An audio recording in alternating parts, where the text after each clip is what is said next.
Welcome, everybody, to the Cataclysm of Hyrule campaign. I am the creator and GM of the campaign, Puck Finn. For everyone joining us tonight, welcome. Before we get started tonight, we're going to go through some introductions, or some, introductions. We're going to talk about a couple of things, introduce our players, do a little bit of recap, and dive right into it. So, first thing I always like to talk about is our Discord server. Our Discord server is where where everything kind of happens outside of the active campaign sessions. It has a bunch of different channels. There's a looting channel, conversation channel, meme channel, and right now we have our voting channel active. So, in the next week or so, I got a 3D printer for Christmas, and I haven't set it up yet. So what I'm going to be doing is I put a vote in our voting channel and on our Discord server to see what I should make for the first print. During our chat session last week, we had a number of great suggestions, and they're all present.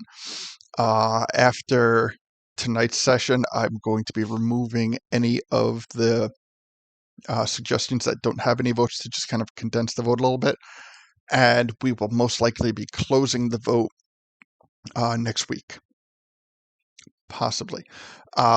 So real simple, all you need to do to vote is get on the Discord server, check out the voting channel, and simply react any way you see fit to any of the different suggestions. You can vote as many times as you'd like. Oh, excuse me.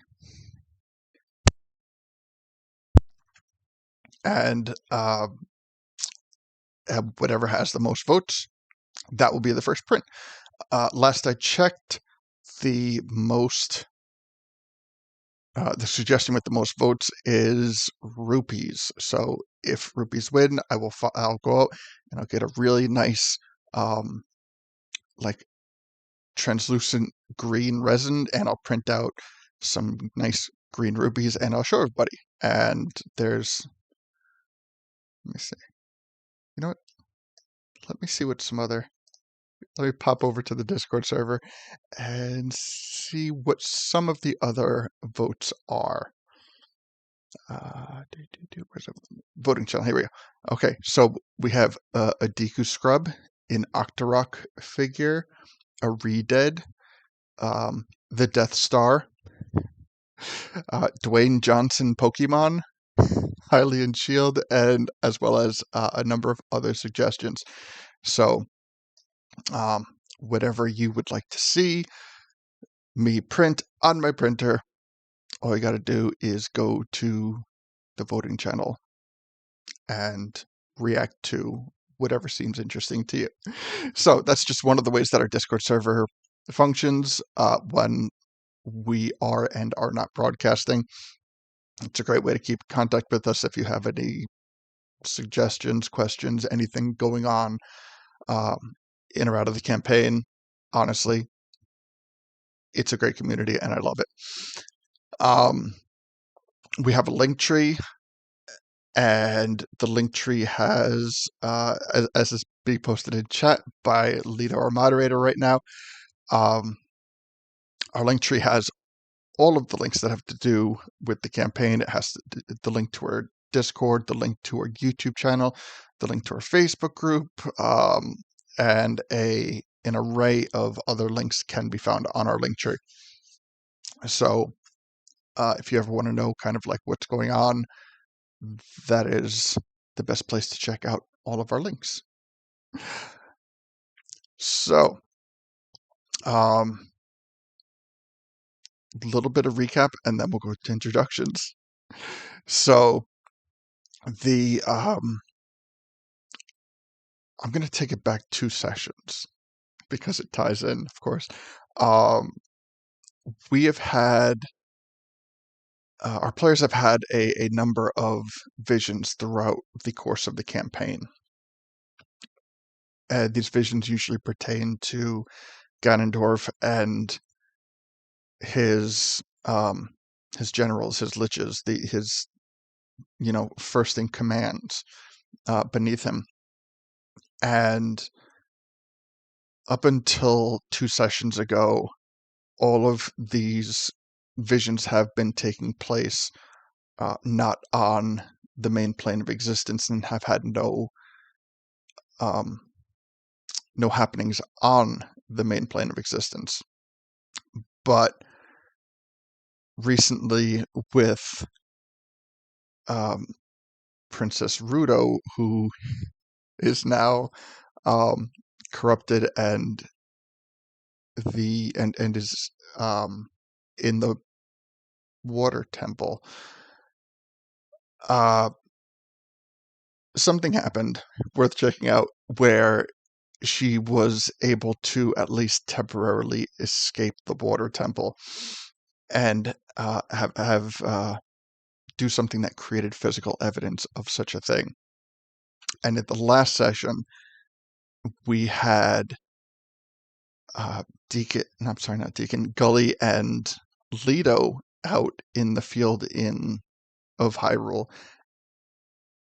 come across a portal that ejected a number of enemies.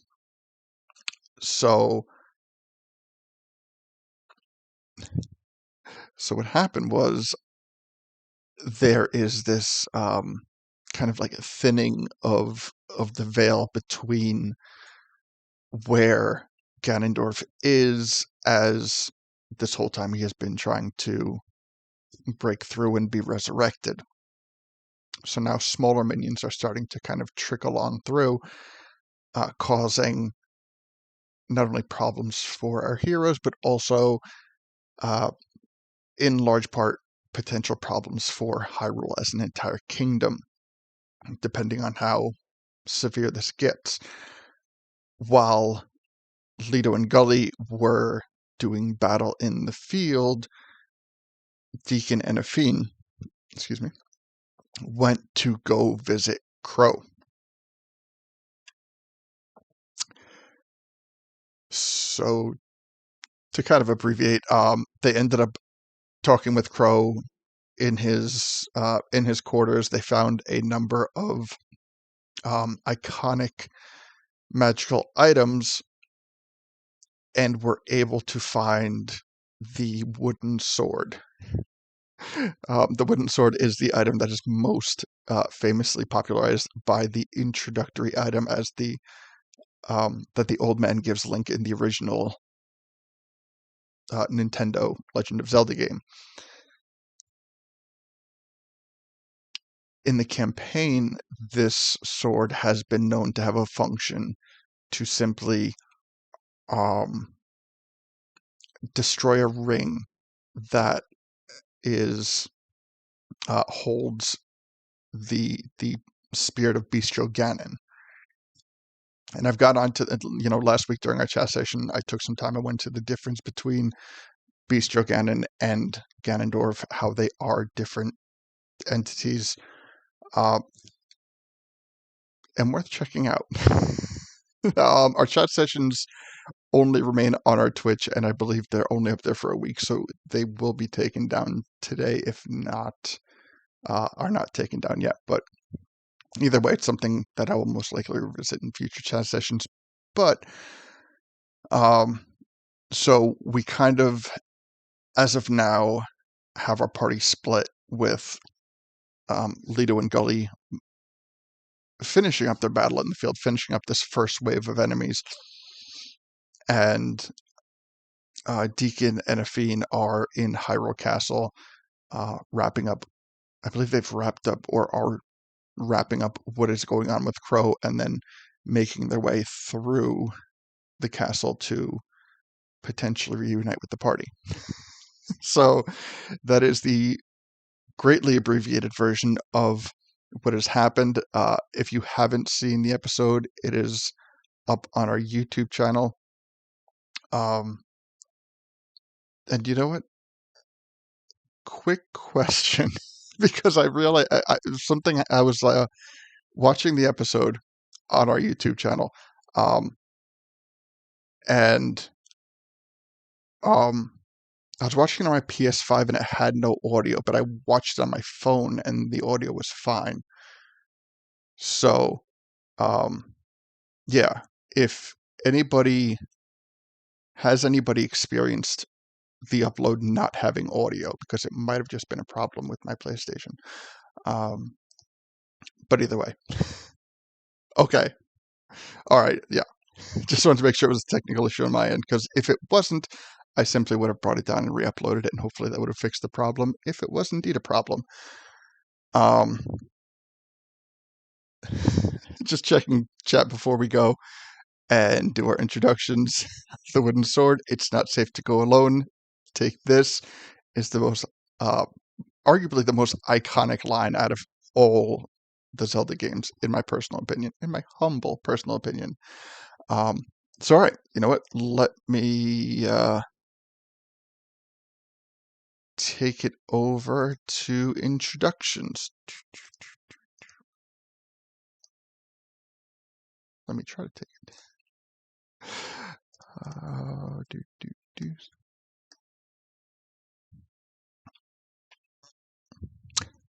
All right, so sitting in Gully's usual seat, we have Lito. How you doing today, Lito?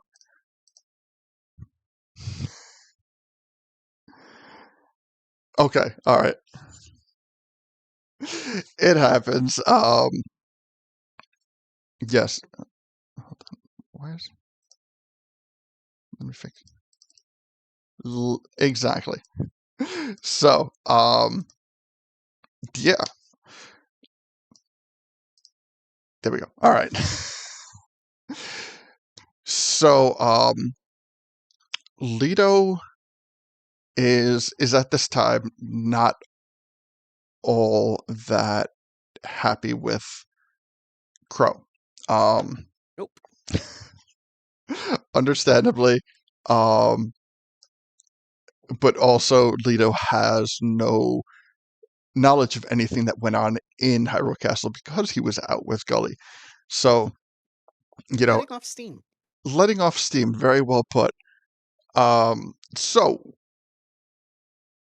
what is the general thought process right now with Leto, whether it's like getting back with the party, trying to figure out what is happening with that portal opening, like kind of At what the is his moment, general state?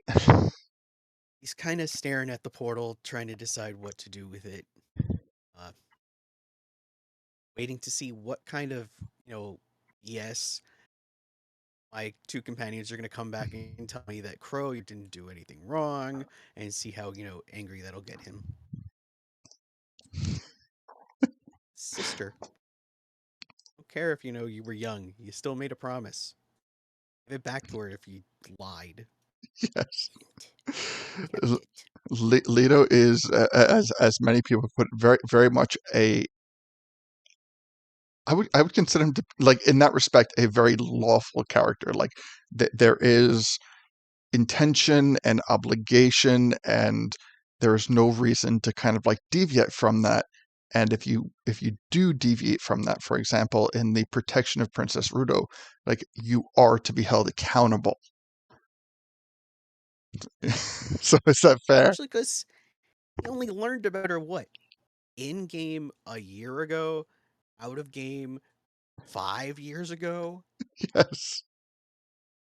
So it's like his only living family member might not be living and was lied to by a guy who might have the key to killing her. So, yeah, Yeah, one of those. it is definitely a lot to digest, and Leto is doing it as best as he knows how, and that's, in the best span of things, that's all we can ever do, right? Yeah, So welcome, Leto. Always a pleasure to have you aboard. pleasure to be here. And next we have Deacon. How you doing, Deacon? I'm doing okay. Can't complain, you know. Wonderful, glad to Um, hear. So now Deacon has had a little bit more insight as to what is going on with Crow.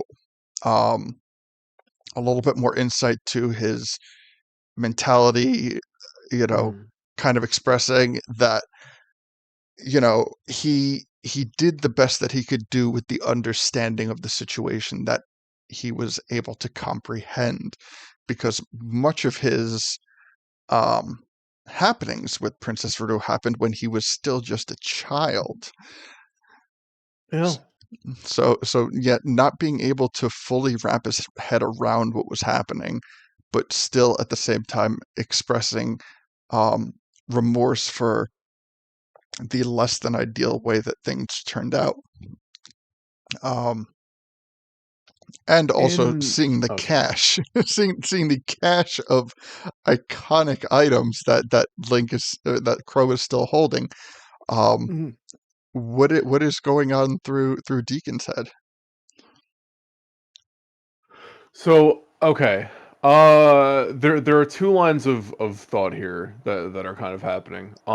Number one, if you want his thoughts on what he saw, um, his thoughts are, obviously he somehow like he still kind of cares. It's just that he got wronged and won't admit it.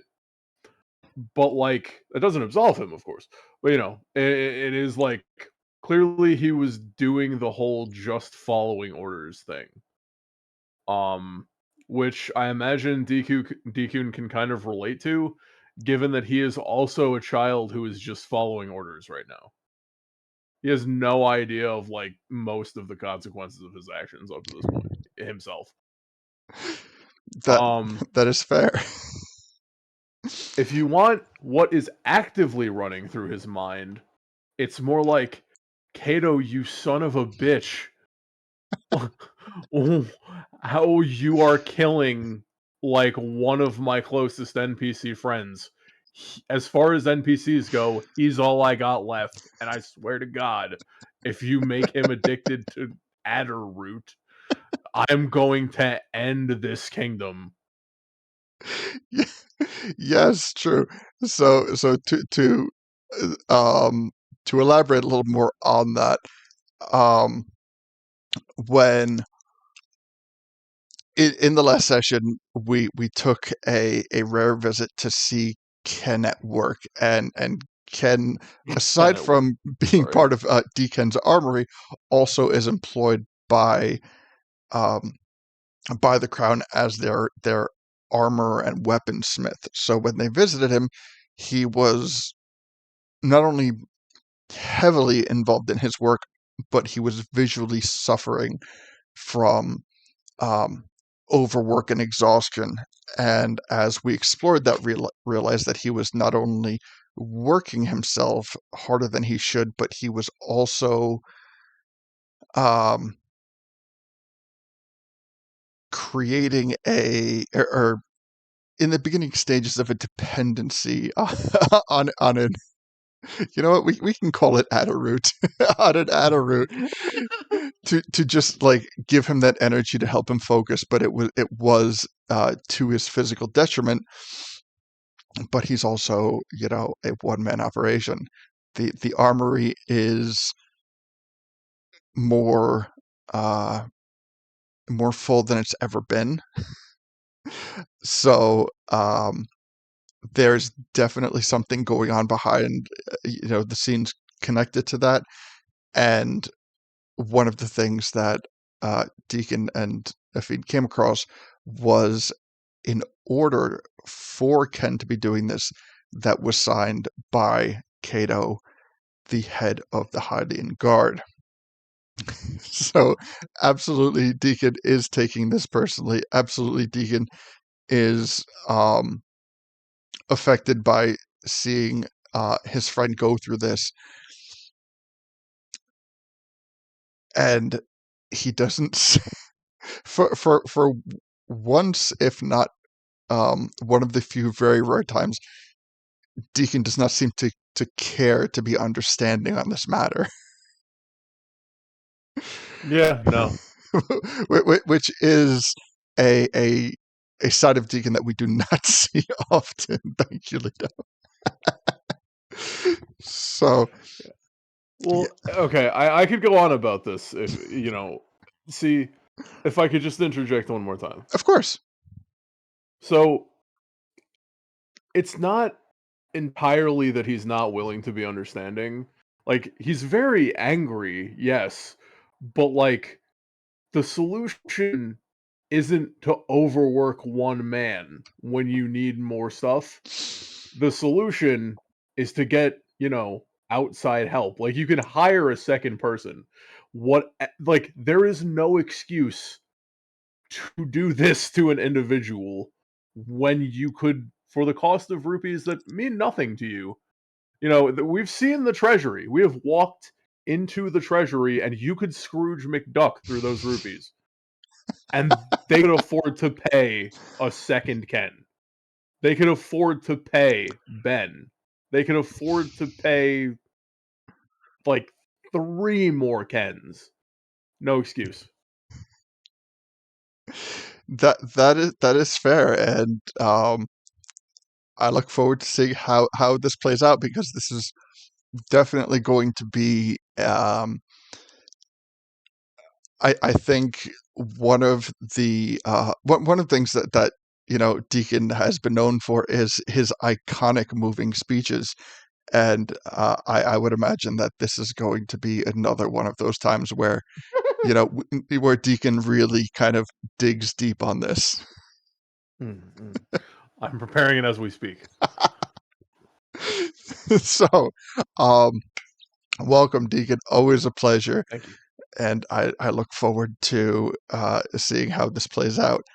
Um, do we have a fiend at the moment? Okay. All right. So Afine has temporarily stepped away. So we will and with Gillian at present, we will forego those introductions. But Gully and Afine are integral parts of this campaign and this party, and I cannot wait to see what they bring to the table in this session. So,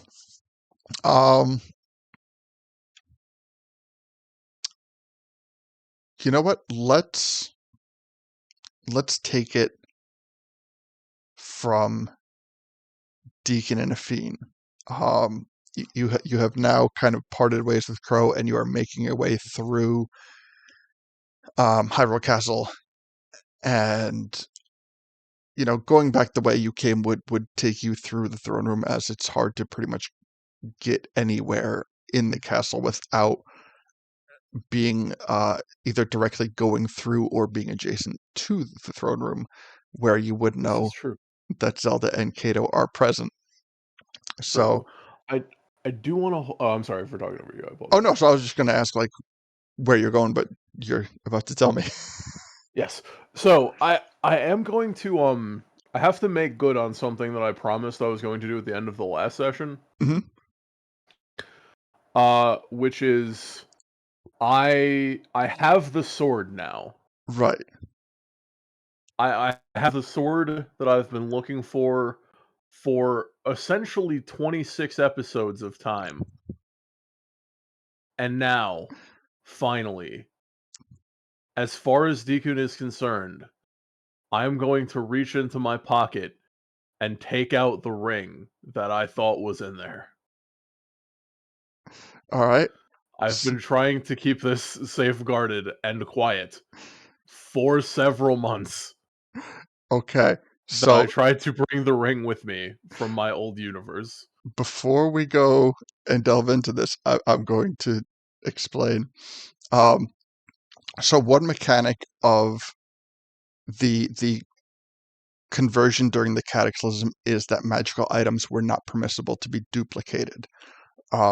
You could either bring an item with you, or or you could not bring it with you, and it would reintroduce itself into somewhere in the game.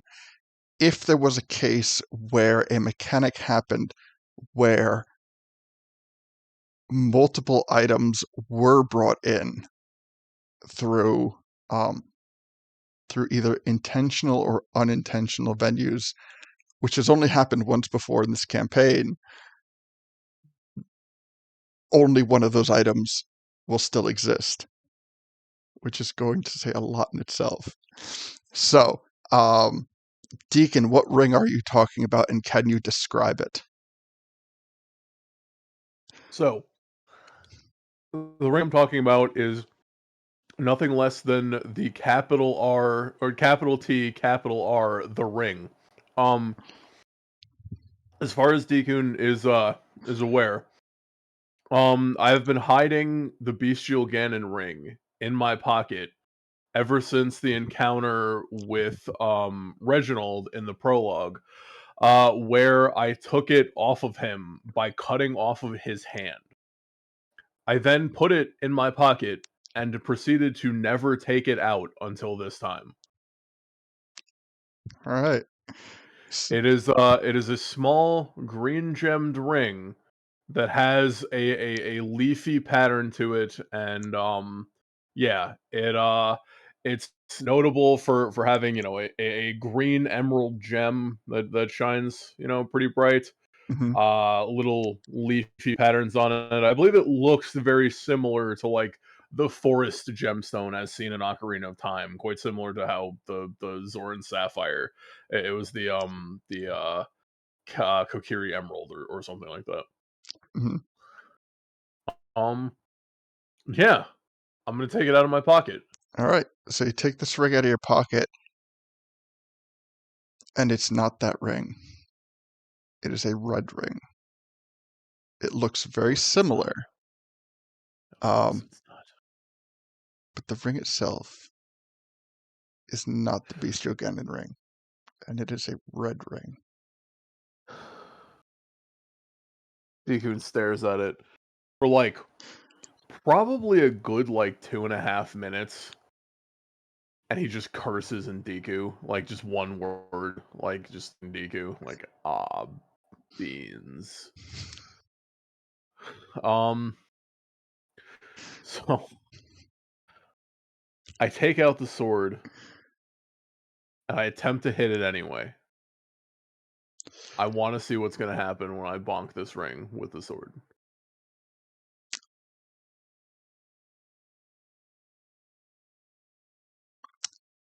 When you bonk this ring with the sword, for the brief moment that they make contact with each other, they give a flicker of a glow,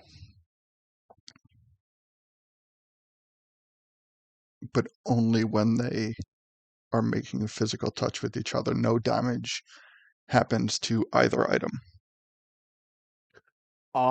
I turn the ring around so that it's not the gem, where it's like the where so to where the band is like up top of my hand. Uh-huh. And I put the blade of the wooden sword against it, and I attempt to saw into the back of the band with the wooden sword. Um, every moment that it makes contact, they both emanate this like red aura, Mhm. like as you saw, but even still, no damage occurs to either item. And when you finish sawing and break contact with both items, the glow immediately dissipates. Mm.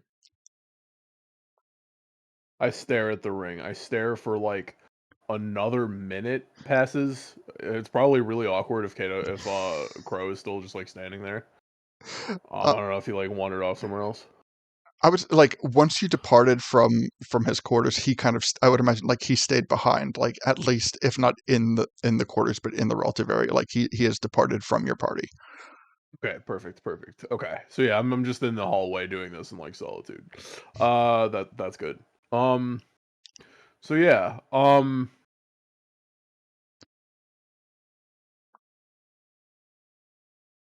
gonna think for a couple seconds.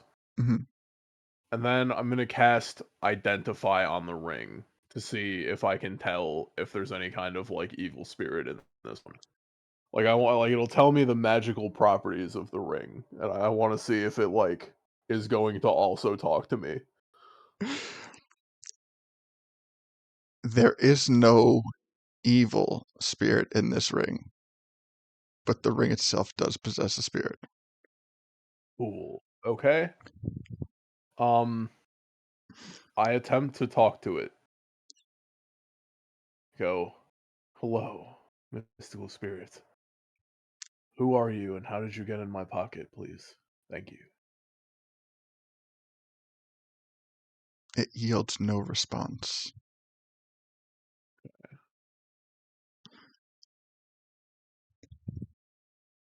So you said it's not evil. It is not evil. Can I detect what it is? Like Is it on the good? spectrum, you mean, or Yeah, like on a scale of like 1 being like, chaotic evil and like 10 being lawful good. Like where are we on the goodness scale? well, see that Can I do an insight? I'm that sorry. scale itself is a bit skewed because Correct. now what you're applying is that chaotic and lawful are Okay, yeah, that's are a good equate to point. good bad. So Yeah, that's actually a fair point, yeah. So, okay.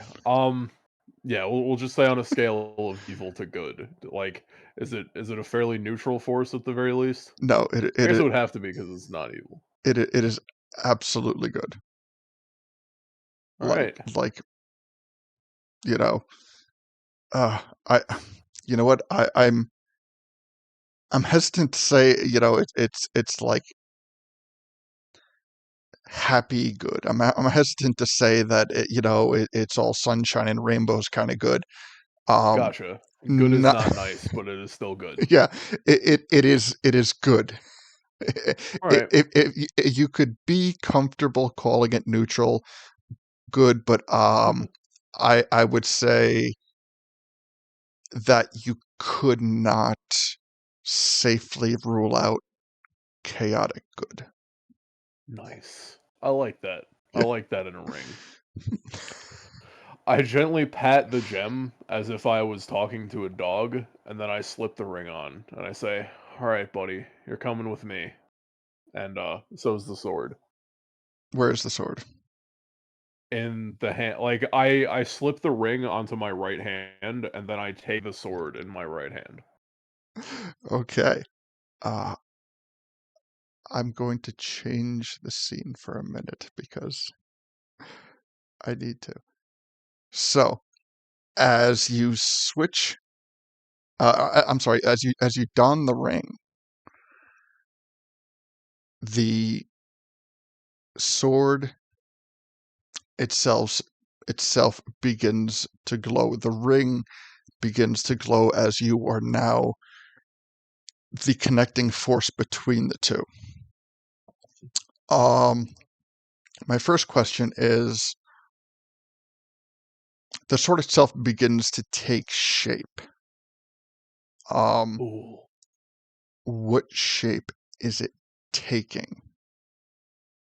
Mhm. Um.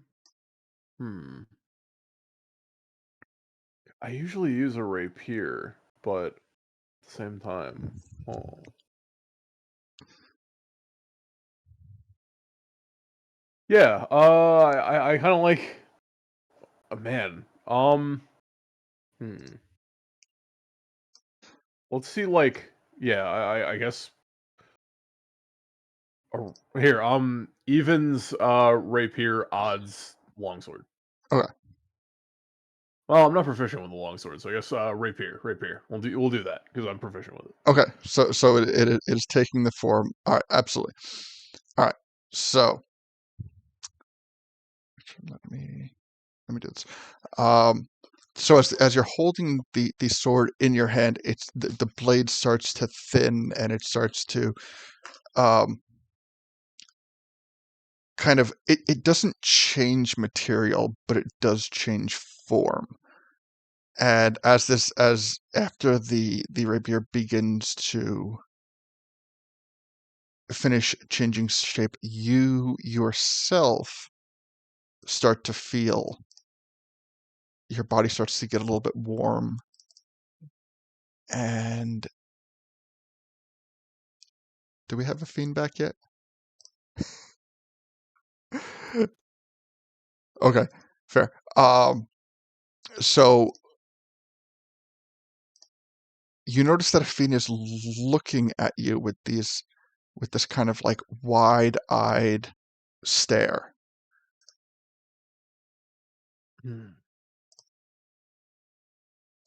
Nice.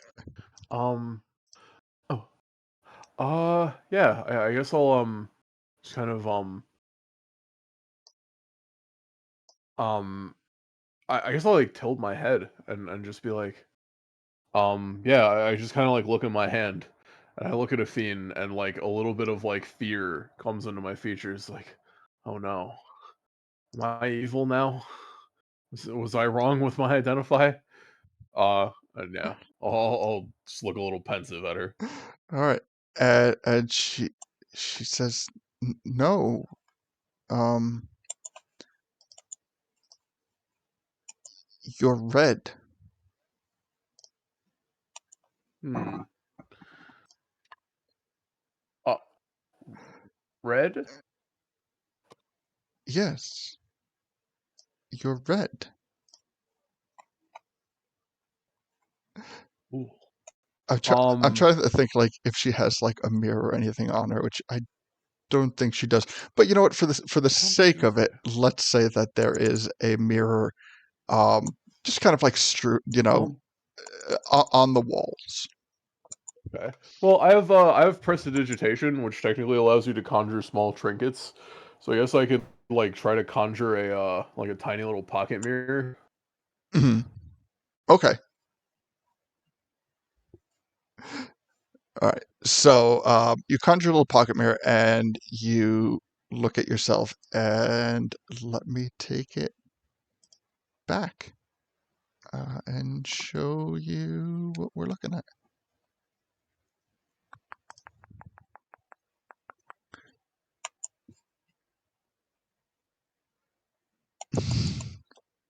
Nice.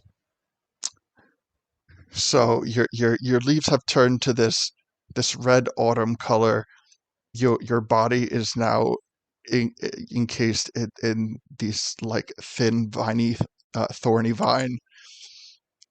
I imagine I see that as I go to look at my hands. Hands not pictured, unfortunately. Yeah, we still need Hands to are put technically hands on you invisible. Someday I will have hands someday. invisible. Gully Puck, Fiend is back, and so is Gully. Okay, all right, we have a feed and gully back. Oh, Welcome. So hi guys. Hi. Hello, Really, hello. really, yes, really sorry. nope, you're all good. Yes. So Gully, we have not gotten to like what is going on in the field yet. So to bring you guys up to speed, because I'm not sure like how much you guys have heard, but Deacon reached into his pocket to reveal what he believed to be in possession of the green Ganondorf ring. When he pulls it out, it was a red ring. He tried to destroy the red ring with the wooden sword, which proved ineffective, but yielded this glowing effect when when the ring and the sword touched each other, made contact with each other. And now Deacon has donned the ring while holding the sword, and it has created this transformation. Hmm. Yeah. Interesting. Yeah. Athene, kind of like right in front of you, you see his like leaves go autumn. Like just like slowly, like over the course of like 30 seconds, they just like, one or two even like drifts to the ground a little bit. It's like Does it Yeah, he's say got like autumn when it hits the ground? Autumn Deacon. hell yeah. Yeah. And he's got like some like wicked looking thorns that kind of like go down his arms and legs and like places not covered by his armor. Yeah. Oh wait, we're not there. That's right. Oh, sorry. Yeah. Are you feeling okay, Deacon? Yeah. Uh I feel okay. I haven't had anyone talk to me since I picked up the sword, so I'm at least hopefully not turning into Ganon now. I might be turning into a different thing, but worth it. Uh, um, I show her the wooden sword, which appears to have morphed into a rapier in the time that I've been holding it. Yeah, it seems to have this shiny like red glow to it. Like kind of like a warm sunlight, like a sunset. That is fairly ominous. Yeah. Yeah. Um Autumn usually means time when things not at their healthiest. Maybe not good thing. On bright side, maybe we can use this scare Kato into shape. Make me extra threatening, and I wiggle my fingers. True. I mean, is this not a normal DQ No. thing? Yukun looks thoughtful, and he says, I've heard of this happen some Deku when they get older maybe. As seasons change, you know, it is possible. It also depends kind of on how much like nutrients you get and stuff. Maybe it like yeah, it might just be natural thing, but I take off the ring for a second. Um just experimentally. The moment you take off the ring, you go back to your normal form. Like instantaneous. Nice. I do it 5 more times on and off like any kid would. And it has the desired effect. It's just like green to red every single time. I look very excited. If you also try, this effect also happens if you remove the sword from your hand. Cool. This and you so what you learn, and I will kind of like regard this as almost like an attunement for lack of a Nice. better like functioning term. Perfect. Um, Perfect. what you are coming to realize is that both items must be physically on your person in order for this effect to happen. Cool. Okay. Um So you need both to become goth punk DQ. hell yeah. um I would also like to identify the sword just to see what's going on with this thing because I didn't identify it when it talked to me, Mhm. and now my curiosity is burning almost as much as the sunset. Okay. Um,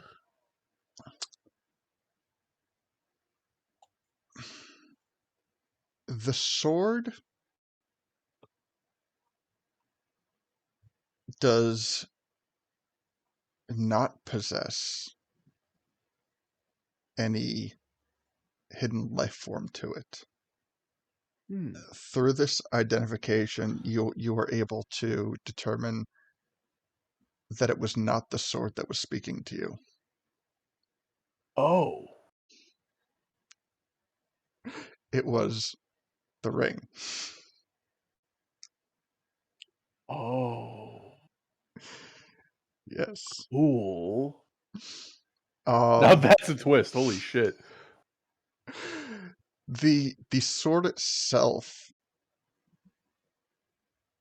Oh, you know what? Let me ask the question.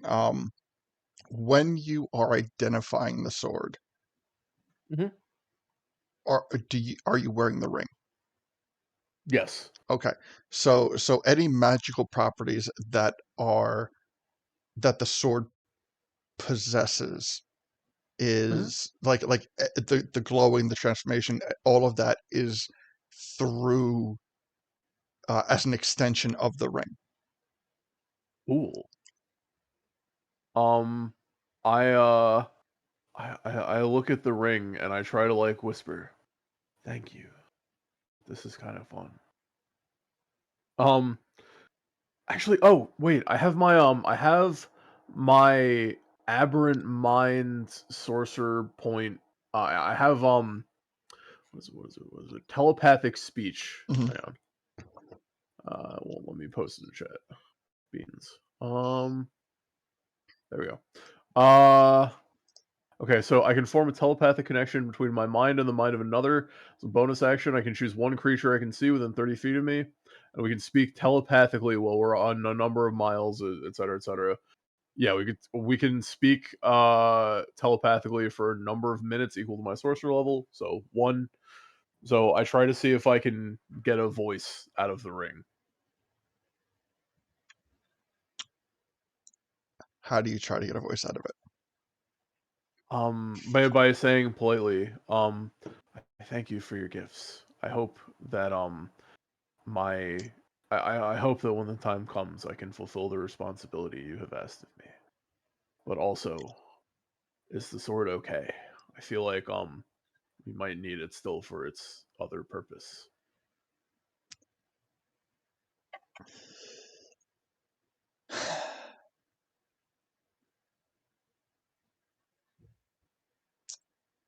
Trying to remember the exact terminology I used last session. Was it a pact? Was that the word that I used?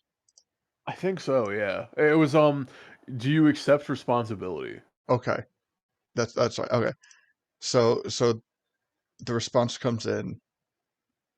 Um, the only thing that it says is you have assumed responsibility. Okay. Thank you. And I pat it gently on my finger. It's slightly creeped out, but also like kind of excited. Okay. All right. I have an autumn sword. Nice. Can't wait to go point this rapier at Kato out of spite. No, I'm not actually going to threaten Kato, as that will end in my swift demise. Um,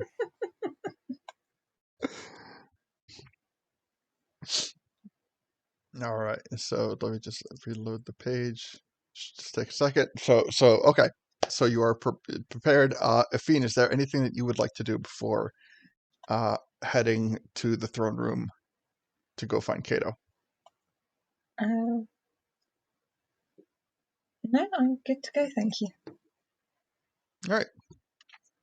So you're able to make your way down into the throne room where you see Zelda and Kato still present, kind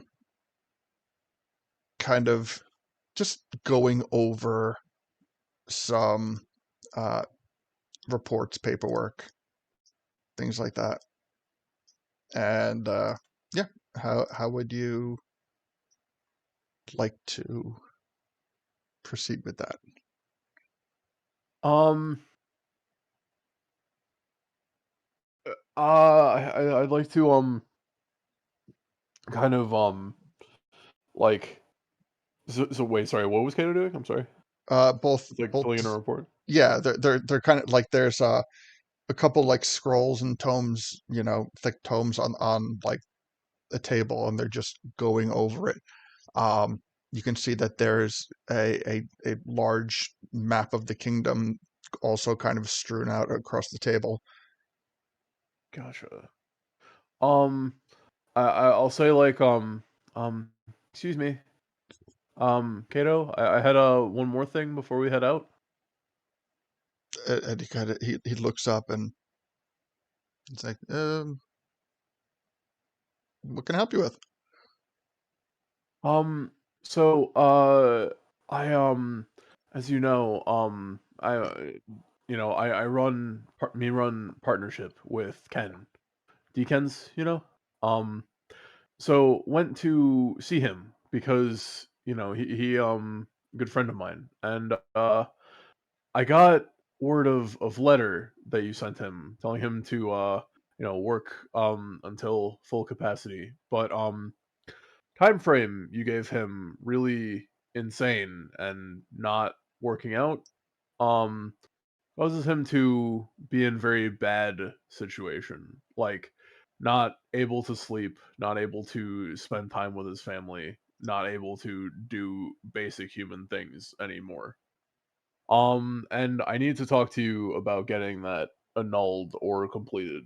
There's not even room in his shop for him to move around. Well, like, there's not, like, we could barely fit into the room. Like, it's, I feel like, we feel like whatever it is he needed to do, he done. And I need you to sign off on that before he turns into Bradford, because we really not want him to be another undead. What do you mean? What? Is that what he says to me? Yeah, like like he heard what you had to say, but the moment you bring up Bradford, he like he is well aware of everything that is going on with Kato. I'm sorry, with Ken. He shows no surprise as to what you're saying or to his, your feelings on the matter or anything. But the moment you bring up Bradford, he says, "What do you mean?" He was like, I tried to give him back rub and he was really squishy. Anyway, so yeah, I need your help to fix the situation with Ken, please. I just need a paper saying that he's like done. But he's not done. I was down there during my morning rounds, and he is at best 3/4 done.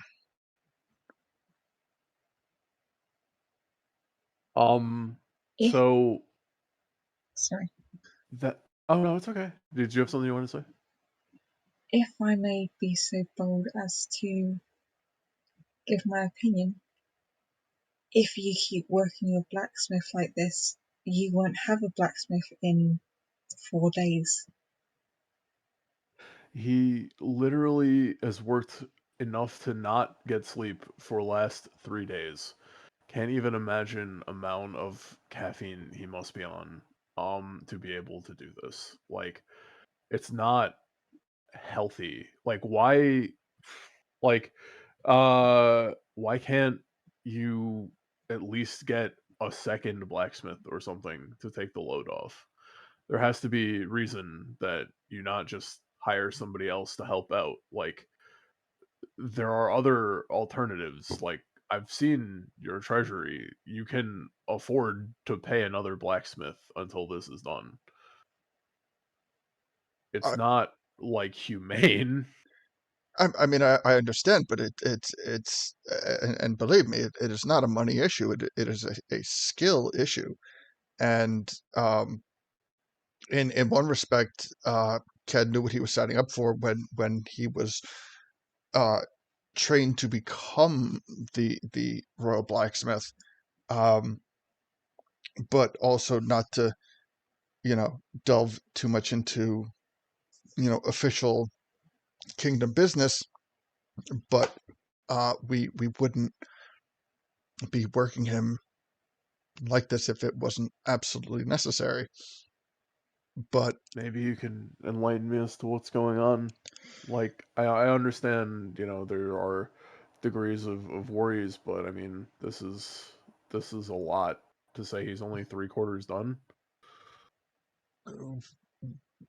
we have to make sure that I mean, um, I will explain as best as I can. And at this point, his demeanor kind of changes. He starts to become a little bit more cautious with his words as he starts to speak moving forward. Mhm. He continuously starts to look at Zelda to make sure that he is not saying anything out of line. Um, Mhm. and with that, he says, we are on the brink of potential war, and if we are not prepared, then there will be many more lives lost than a single blacksmith. I understand that you have to think in larger numbers than anybody wants to think in. Um, However, there's also a fine line that you have to walk as just you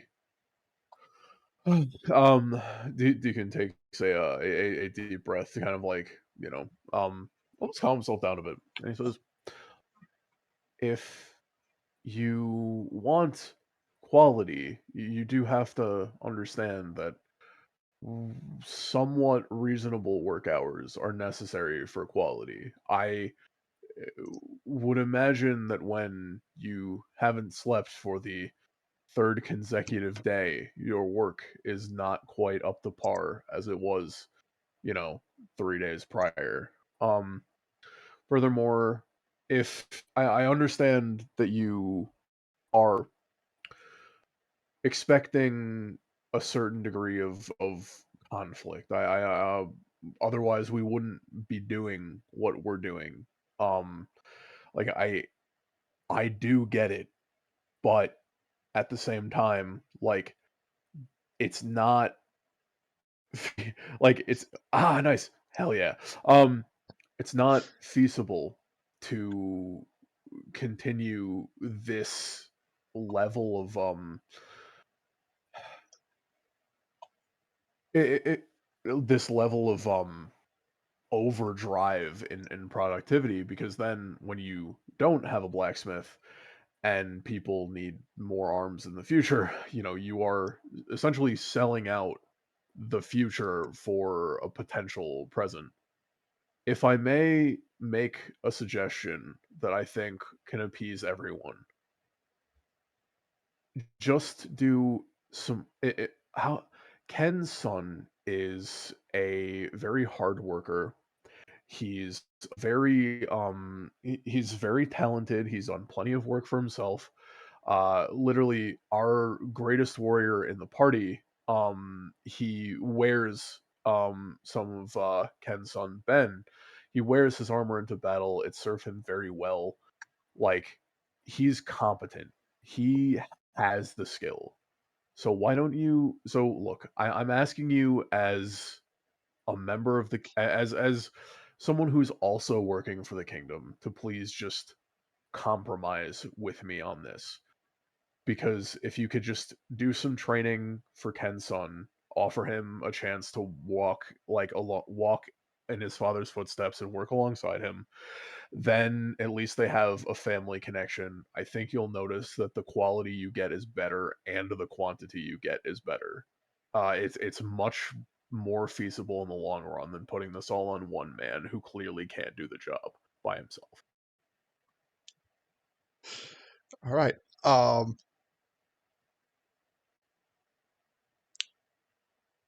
So Kato says, and what of your shop? Honestly, I will talk to Ken about either a temporary closure or else I will find somebody to man it.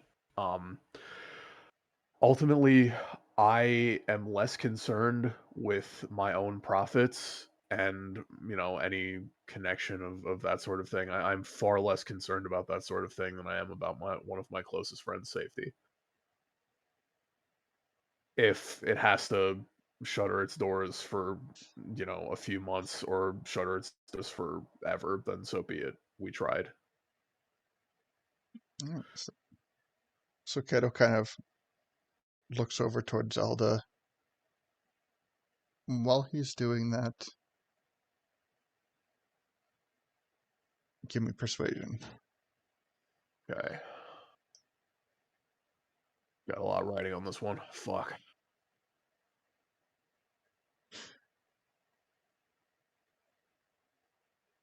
Damn, this is making me nervous.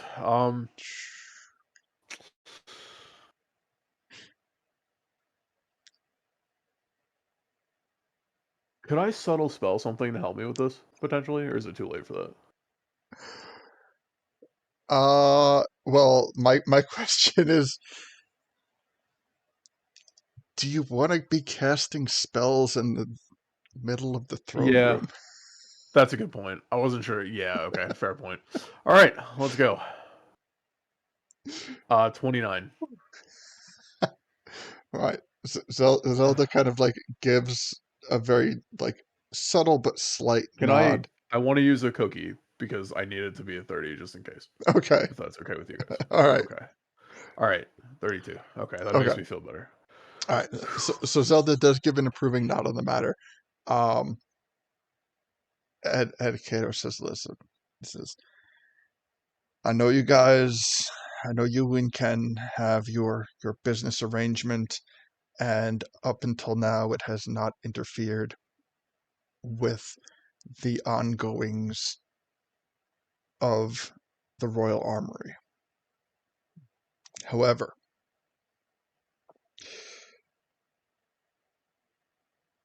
in trusting your judgment as to Ken's physical well-being and also trusting that his son has similar talents of him, if you are willing to let us, well, if how can I word that? That's not good wording. We do not have time to properly train Ken's son. However, losing Ken would be a great disservice to the crown. Since he is, as I said, roughly 3/4 done with production, his son can take over the remaining production with the understanding and the anticipation that he will not be working as swiftly as Ken and taking time to make sure that his craftsmanship is up to par. Understandable. Of course. Thank you, Ken. I mean, thank you, Kato. Sorry, that's my own fuck up. Sorry. Thank you, Kato. I know this isn't an easy decision for either of you, and I do appreciate it. I know it's times are difficult, and I do want what's best for the kingdom. And I just, I think that this is the best route for everybody in the kingdom, to be honest with you. And also, as an aside, Zelda does not seem put off by your alternate form at all. That's funny. I like that. I like how like neither is Kato. He's just like, oh, okay, yeah, I, he's red now. I didn't say neither is Kato. I said Zelda's Oh, not. okay, fair. Would you and a fiend like to insight check Kato on that? Sure, Yeah, that sounds fun. All I right. don't trust him right now. Oh, do you think I'm like a demon deacon or something? That's kind of fun. Okay, I got a 12. All right. With 12s,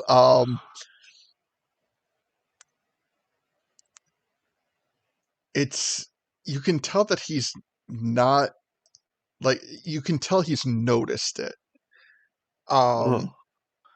But he, as Kato tends to be, is in like full like soldier official mode and is just simply not calling attention to things that if it doesn't seem to bother Zelda, it's not going to alarm him. But he That's does fair. That's notice fair. it, and yeah, with 12s, that's about as much as you can gather from that. Okay. So I notice him noticing me. Yeah, like Do I notice him noticing me noticing him? Sorry. you do. Nice. Okay. All right. Yeah. I'm going to take a deep breath and just kind of like subtly slip the ring off into my pocket for a second. Okay. Uh and I'm going to like ruffle my leaves and go, "Thank you, Kato. Sorry. I probably should have explained about that too. Hope that didn't put you off at all." Uh, yeah. I'm I Deacon like looks thoughtful for a second, and he says, I inherited something from Crow that yeah, it has like the thorns kind of like slowly recede. Um, yeah, he just says that he like inherited something from Crow that he kind of has to it how you say maybe makes things look a little bit different. Sorry about that.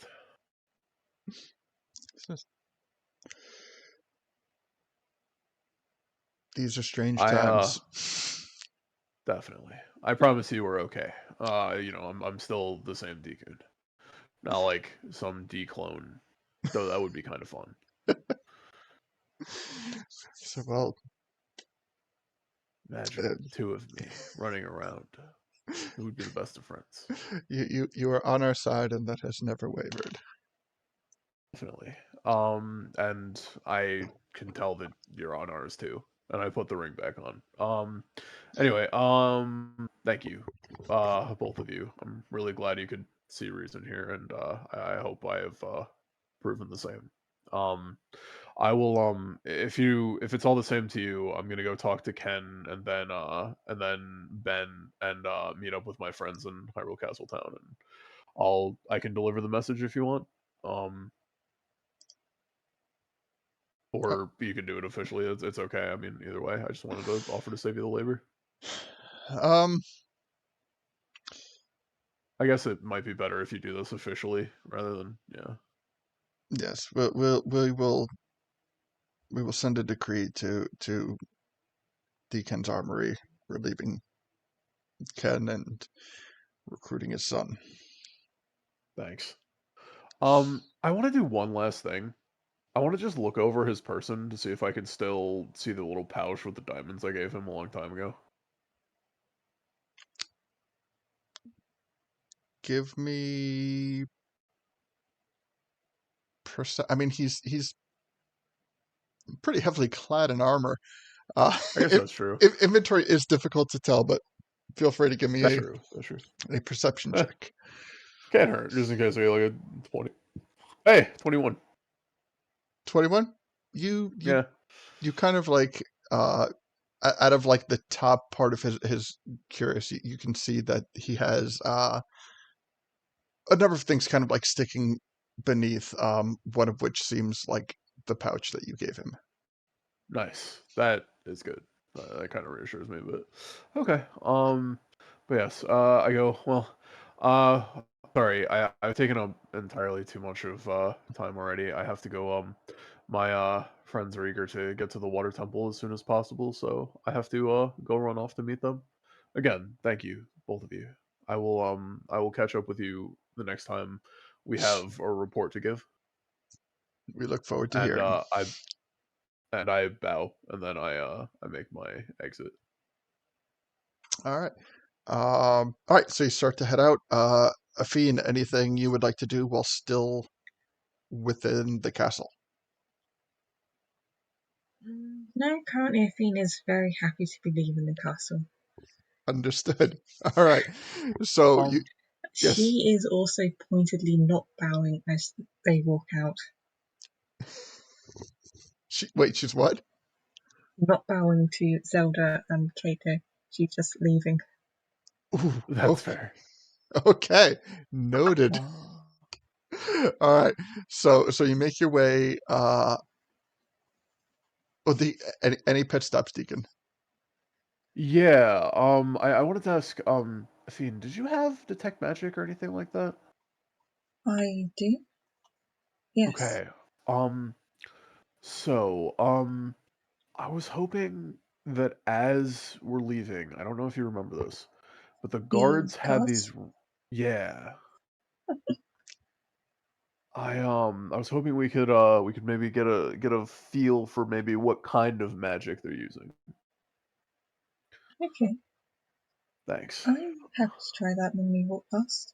Okay. I could also if you want, and I don't know if you want to, but if we could like get their hand for a second or a minute or so, I could cast Identify into your ring, and you could figure out what the spell is if it is magical. If you want to, I'm in no real rush to do that, but we could always do that another time if you want. But I just wanted to run it by you. It's alright, I'm just trying to think of a reason why I'd take one of the guard's hands and none are coming to me currently. That's fair. Yeah, I couldn't think of one either, but I was gonna try and think of something improv. But yeah, true. Um, huh. Do you have any spells in the ring right now? Just out of curiosity. Not currently, no. Okay. Dikun kind of looks thoughtful. And he says, I have a couple of new spells if you want. I could put some in there for you. Just before we, carry on. Sorry. No, yes, please. That is probably going to be a good idea considering where we're heading to. Yeah, definitely. So I have Armor of Agathis, which gives you temp HP and some reflect damage. I have Silvery Barbs, which you can use as a reaction that lets you give disadvantage, like basically interrupt a successful roll.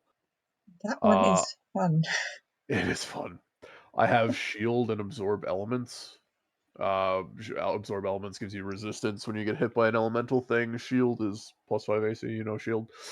I have those are just first level spells. I have Mirror Image and Enhance Ability. I have Greater Invisibility. Um, I have yeah, those are like the helpful ones because I think you already have all the other helpful ones. I also have Swift Quiver in case you ever want to like use a bow or something, but I don't think that you do. So yeah, those are what I got. You can have up to 5 casts, and or I could make Armor of Agathis at 5th level, which would give you 25 temp HP, and anything that melees you would take 25 cold damage. But we're in a water temple, so something tells me cold damage won't be super effective. Very true. I'll give it some thought as we're heading there. Okay, sure. Just you can message me, and we'll say that we Yep, do that. Yeah. thank you. Okay, sure. Okay, sorry. That's all I got until we get to the guards. All right. Apologies. So you make your way out of the castle. You come to the guards by the gate. They notice you, don't treat you any bit different or strangely. Um, the behavior that you notice them doing as you're walking in, they do not repeat the behavior as you're going out. Okay. What would you like to do? Well, I would imagine we had the detect magic going because it lasts for some time. So I just Okay. wanted to see if we Okay. had So, the. all right. Yeah. You detect magical rings on their fingers. What's cool? Divination. Ooh, okay, that's cool.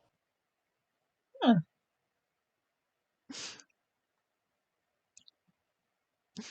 Well, that makes me feel less bad. At least it's not enchantment or something. Nope. A No, it simple. probably. Hmm? Sorry. What'd you say? I'm sorry. No, it probably just means you're spying on us or keeping track of what we're saying so we weren't plotting anything. Probably. All right. So you good there? Like so ultimately, like we're going to get to like making our way out of Hyrule Castle Town. Yeah. Sorry. So well, I'm just kind of like putting that as a point. So like, is there anywhere else you'd like to stop on your way out?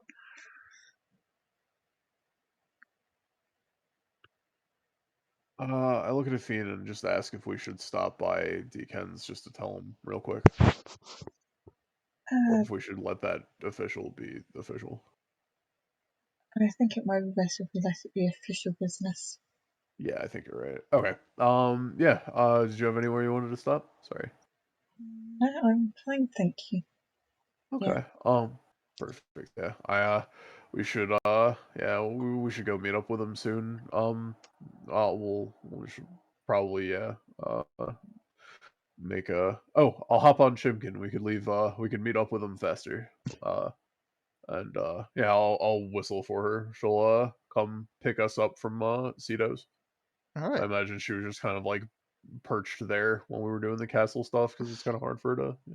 And she'll fly us out to hopefully get a bit better view of where like Gully and Lido are, and then just fly us right there super fast. Okay.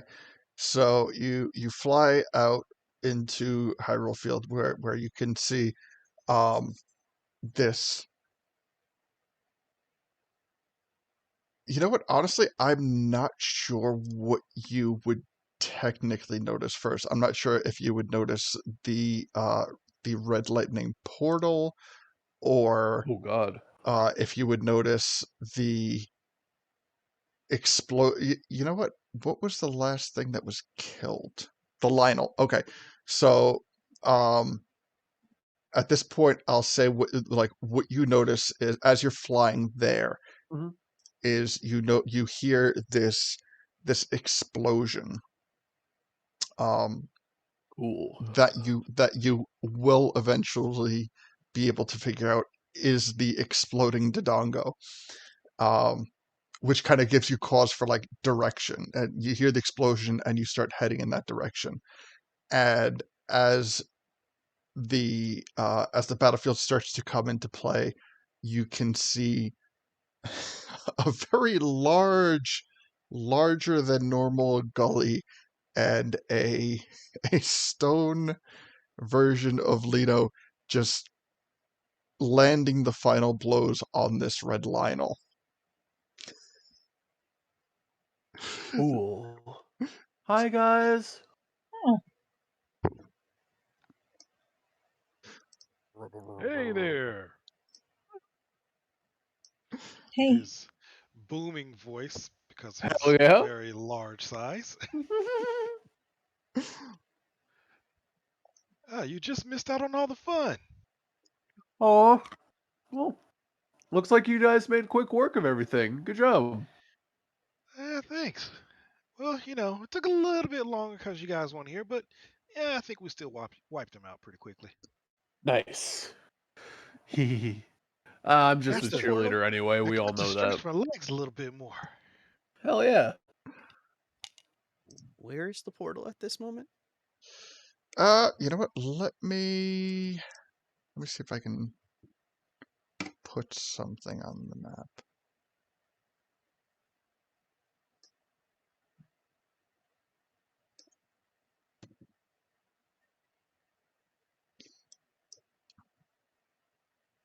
I mean, it's definitely within like visual, you know,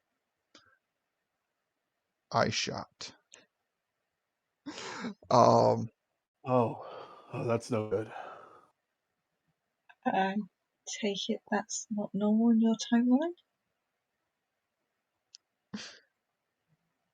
It wasn't in mine. Yeesh. you know, Usually that means Qyburn's showing up. you know what? Right after, I'm just gonna throw this on, and we'll. Yeah, okay, it's supposed to be red. Uh,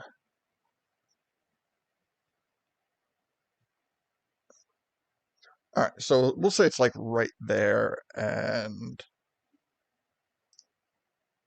we'll have everyone else come a little bit to the south. Let me see. Deacon and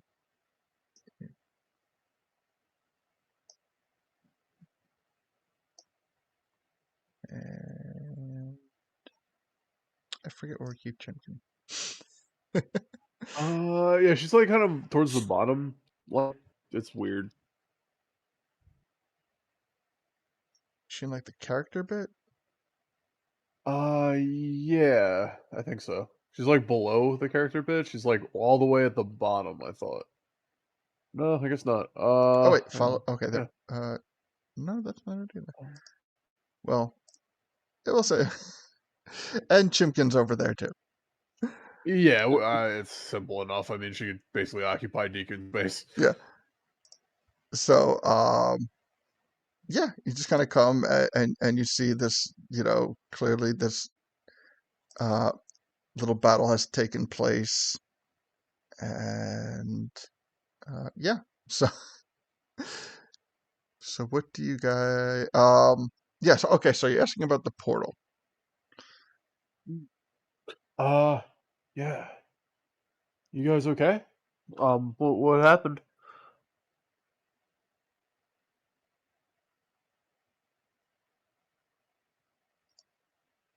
Can't really talk to you Uh, since I'm in Earth Elemental form, so we hear. Ah, fair. uh,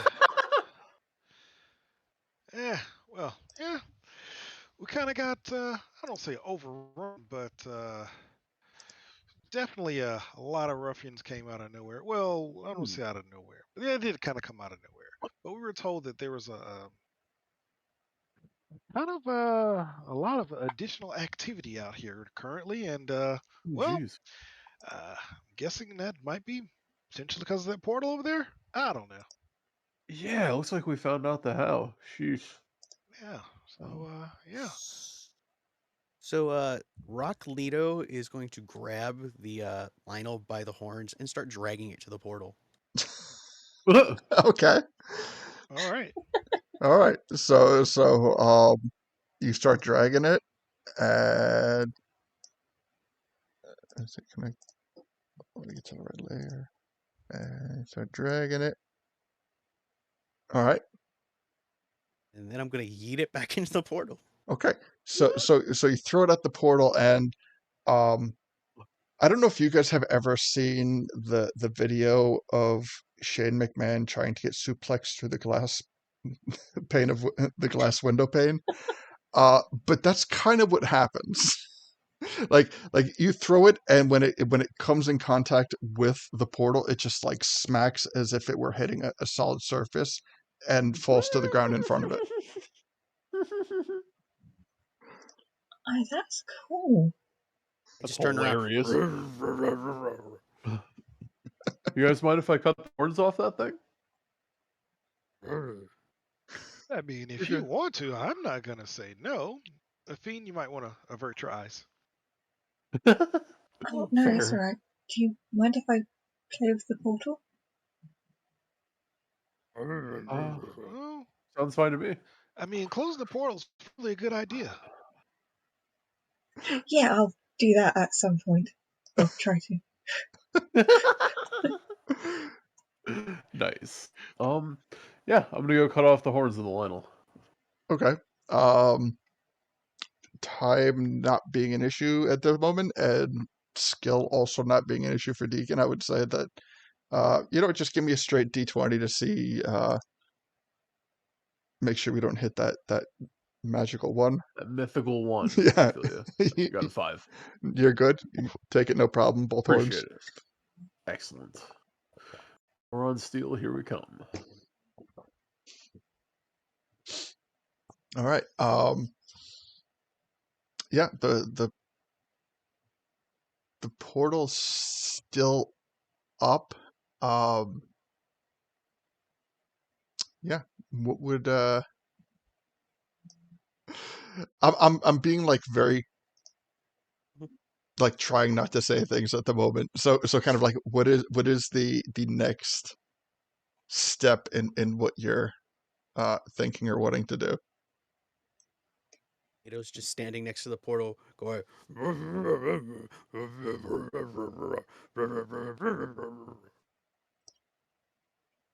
DQ Can I? nods sagely. Right. Yeah, whatever he just said. Wait a Can I? minute. Actually, I can probably understand you, sir. Give me one moment to confirm. Because I do Speak believe primordial. I have. Uh, I do not. I thought I had. I thought I had. Yeah, I do have the Helm of Comprehend Languages on. Yes, I do know what you're saying. And All you right. just hear Leto going, "They came through. I'm getting bored. I want to break the portal. Come on." He says he wants to break the portal. So yeah, Fiend, if you can make it go away, that's probably a good idea. Yes, that is exactly what I was planning on doing. You hear, or I can go through the portal. No, wait. Don't just go through the portal. Hey, he Well, wants to not go just. through the portal. Is that a good idea? I don't think that's a good idea. Do you guys?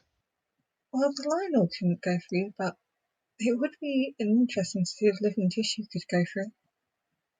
Yeah, that does sound interesting. Like she said. Yeah. So Fiend's going to stick her arm in the portal just to see if that works. Whoa. Okay, too late. All right. So you're going to try to go through the portal? Is that what's going on? I'm just putting my arm through the portal to see if it will actually go through or to see if it will bounce off like Lionel. It feels pretty solid. Like you try to put your hand through the portal and it doesn't go through, but like when you touch it, it just feels solid. Like there's no strange sensations or anything as you make physical contact with it. Huh.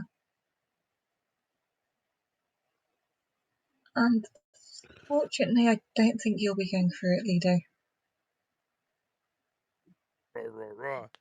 Maybe you just have to Try. charge it really hard. I'm just gonna try and smack it. Just full on smam it up. You start beating the hell out of this portal. Um and the more you hit it, like the more you make physical contact with it in its violent form, the portal itself does seem to shrink the more times you hit it. But Ifine being close to the portal and Leto being close to the portal, but largely unable to speak, I'll describe what you can see, and you can see into this portal. Like the center of it isn't completely dark. You are actually and Ifine, have you ever had any of those dreams? No, she hasn't. Okay, so this would be kind of like your first time seeing this extra dimensional plane where um everything that you're looking through is exactly what is like beyond the portal on this plane, but it is dark, storming with this red lightning. It looks kind of like desolate. Uh, but it like if you kind of look and maneuver around this portal, you can see that it is physically identical. Like where there's hills, you still see hills and things like that. Um, Oh. and you also how much how much time are you spending on this portal like up until this point? I would say like is it like 5 minutes, 10 minutes? Like kind of like how much time are you taking to inspect it and see how it reacts to certain things? How long are you guys prepared to let a fiend play with it? I got like 7 more hours as a rock elemental. Go for it. Yeah, I'm game to Yeah. watch the show. Okay, so I'll set like the first reaction time at like half an hour. So um within like the first half hour, you start to kind of like inspect it and see if it reacts to certain things. It does seem to react to damage. Oh, The more damage you put into it, the smaller it starts to get.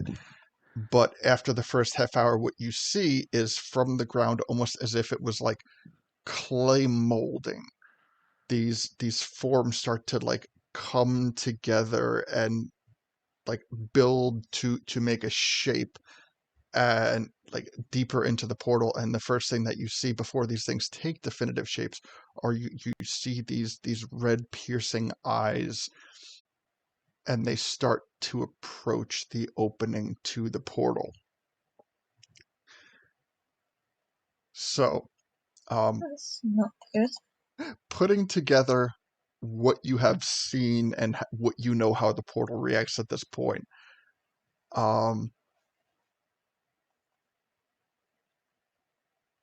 I would say you have collectively as a function, let's say 5 rounds before the oncoming entities reach the portal. So 5 rounds of actions. If I can make maybe a suggestion. So like we're not gonna, like right now we're not gonna run this initiative. I'm going to basically let you guys construct how you would orchestrate these rounds. So whatever you need to boost, whoever needs to take the action, like whatever happens, just that is how you see fit. So Okay. discussion of first action. Like, Why is so the this is portal? like, What I was that? would say about 10 to 15 seconds after they arrive, Gully goes back to his normal size. hmm So he's not super big anymore during all of this. Well, But so if you he sees eyes getting ready to come through, he'll probably go big again. okay. So as a first action, Gully is going back to his, which is technically a smaller size than this right now. So let me. This is why I hate it. This is usually why I don't put grass on here, as it makes things so much harder for me to say. To make you guys. Yeah. So yeah, he'll just go to large. All right. So you know what? Let me do. Actually, kind of like the zoomed in bit. All right. So Gully will switch to his okay. large form, which I'm. Oh. So maybe we could try Athene. Do you want to hit him with a dispel magic and see if that does it? Yep, more than happy to try that. Since my inspiration is a bonus action, can I do that as part of it? Yeah. Like, So since it would be so part of the turn? yeah, anything that you could normally do within a round of comments, a round of combat. So it'd be action, bonus action.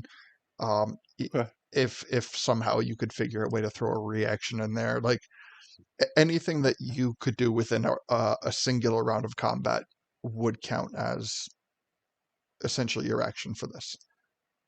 Okay. So yeah, maybe hit him with a dispel magic and see if that does it. Just Okay. a thought, if you want. All right. And Oh, yeah. all right. So that is a fiend's action, and the dispel magic has no effect. Okay, Sorry. that is perfectly fine. It's good to know. So Mm, how wide is the portal, just by chance?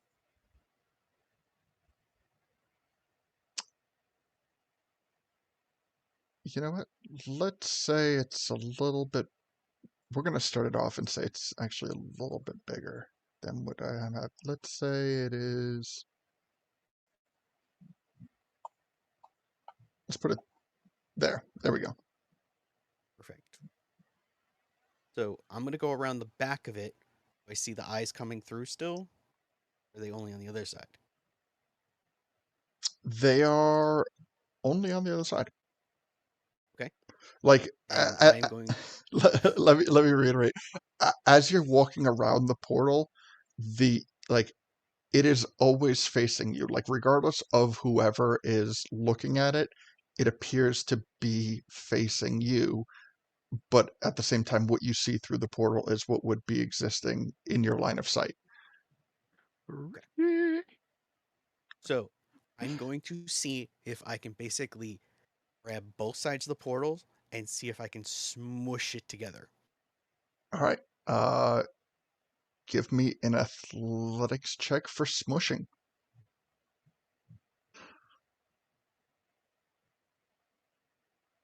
Seriously? Can I have an inspiration for that? That's not going to do much. Oh, all right, yeah. It's an 8. All right. Well, it is an you have unsuccessful it. smushing. Okay. You have it just in case you do something else. Let's see. Okay. I Check something. Okay. What's he shouldn't So, okay. Can I try something? Yeah. Maybe? Do you guys mind if I make an attack on it real quick? go for it? Go ahead. Yeah. Um, cool. Thanks. Okay. So I'm going to walk up to the portal. Mhm. I have my ring on and my the wooden rapier in my hand. Okay. And I'm going to attempt to attack it with booming blade. All right. Um, Let's see it. okay, so this is technically here. I just have to ask you one quick question. Mhm.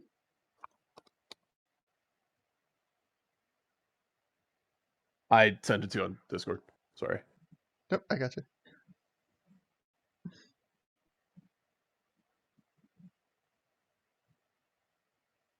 I don't want to be presumptuous. Okay, perfect. So yeah. Okay.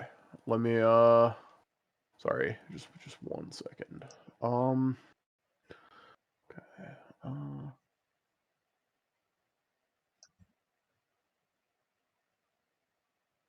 I have to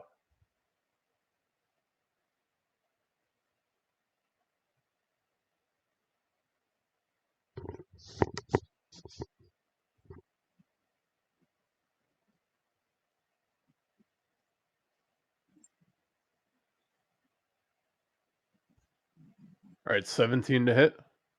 17 will hit. Okay. So it does 14 radiant damage. Okay. So, oh, sorry. so the blade makes contact with it, and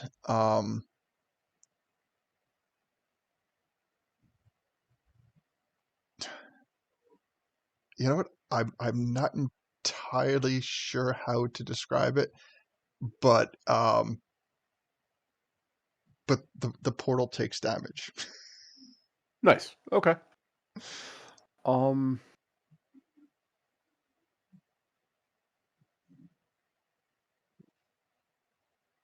Do we want to just see how hard we could beat on this thing, or like, what do you guys want to maybe do? Good with that. Okay. Yeah. Always good with that. All right, so we will consider that the first of 5 rounds, as I would say everyone but Leto still sees these these figures kind of coming to the portal. As they do, they begin to continue to take shape. They kind of Oh wait. right now they kind of look like the Hmm. like the Adventures of Batman, like Clayface, but like a silhouette of that. Yeah, just like this mob of, this like blob of something that's starting to take shape as it's approaching the portal. But yeah, Gotcha. we'll consider that the first round. Sorry. So, if I could just append. To be honest, I thought it was like 5 like things to do. I didn't know like I didn't fully understand that it was like a combat round. I'm sorry. So I actually get like I have multi attack. Okay. Yeah. Okay, Yeah, thanks. whatever actions would be like a round of combat would be considered a round here. So yeah, any Okay, cool. actions, bonus actions, anything like that. Perfect. So then I can make an attack with like a second attack with the rapier, Mhm. and then that's a 24 to hit for 8 damage. And then as a bonus action, because I made an attack with another weapon, I can make a shot with my crossbow. Okay. With my hand crossbow, which Gotcha. I will do.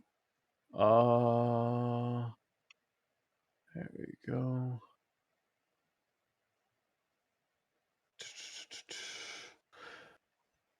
Okay, 21 to hit for 17 damage, and I'm going to I am going to use my Master's Flourish to add an additional D6 to the damage. Without as my level 14 feature. Mhm. So okay. So that's 18 magical piercing damage in addition to the other stuff. Gotcha. Okay. All right. So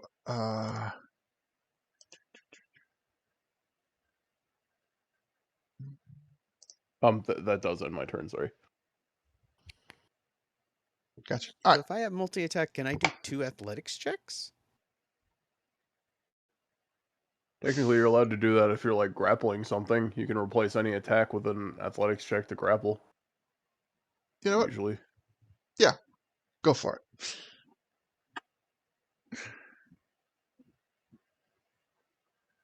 23 to grab and smush. 23 would you definitely are able to get like your hands around it, and as you grasp your arms, as you get a good grip on it, you get the impression that this is not like a flat portal, that it is kind of like 3D oval shaped, which is how um you're able to get different perceptions on it depending on where you're standing. But the smushing does not have a smushing effect. Okay. Are we ready for round two? Okay. That's all I got. All right. Round two. Who would like to go first? What actions are we going for? Oh, and after that round, there are cracks starting to form on the portal. Okay. Yeah. I I guess I'll go first. I'll try and make more pot shots at it. Does that work for you guys? Yeah, sure. Okay. Here I'm gonna just make 3 sharpshooter attacks to see if I could make that work. So Okay. Absolutely. 12 to hit. Does that hit? That hits. Okay. For 19 damage. Plus let me check something. Sorry. I would think I would know all this stuff by now.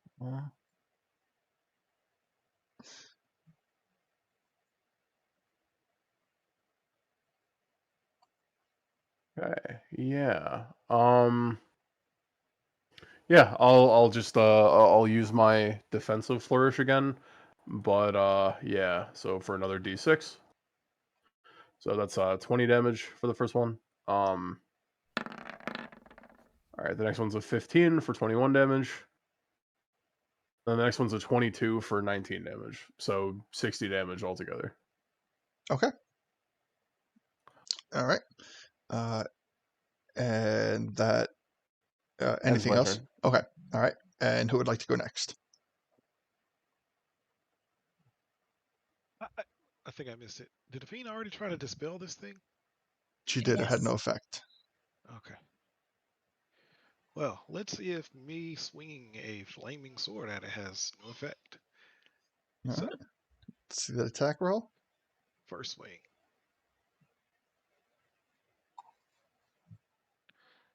And those are normal, not a vintage. but I assume that that hits. All right. And what do we got for the attack roll? 27. Oh yeah, All right. Next roll. Where'd it go? There we go. 17 hit? 17 hits. Yes, because 12 hit, yeah.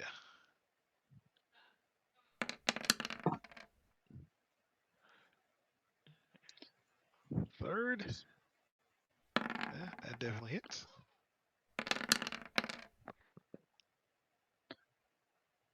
And we'll finish it off with the shield.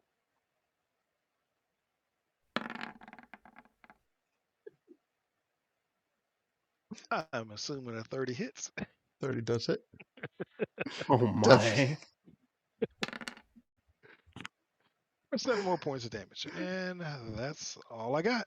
All right, sounds good. And as we go, who's next, Is it Lido even or look like I was doing anything to it, or is it kind of so the way when way there were like no issues? the way that I'm like regarding this in I'm sorry in terms of rounds is unless there is something that visual that would like intentionally precede an attack, like if someone is like giving you a type of boost like enhance ability, something like that, um that would happen first. But if it is something that that reasonably everyone could be doing simultaneously, it is happening simultaneously.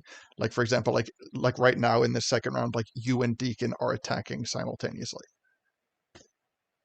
So at the conclusion of the round, I will describe it as a whole. Okay, cool, Okay. cool, cool. All right. So right now we have Athena and Leto still ready to go. I was hitting it. I don't know if I was doing anything. Uh, Or was I probably. really hitting it? Or is that all in my mind? You were definitely making I contact see with the it. eyes.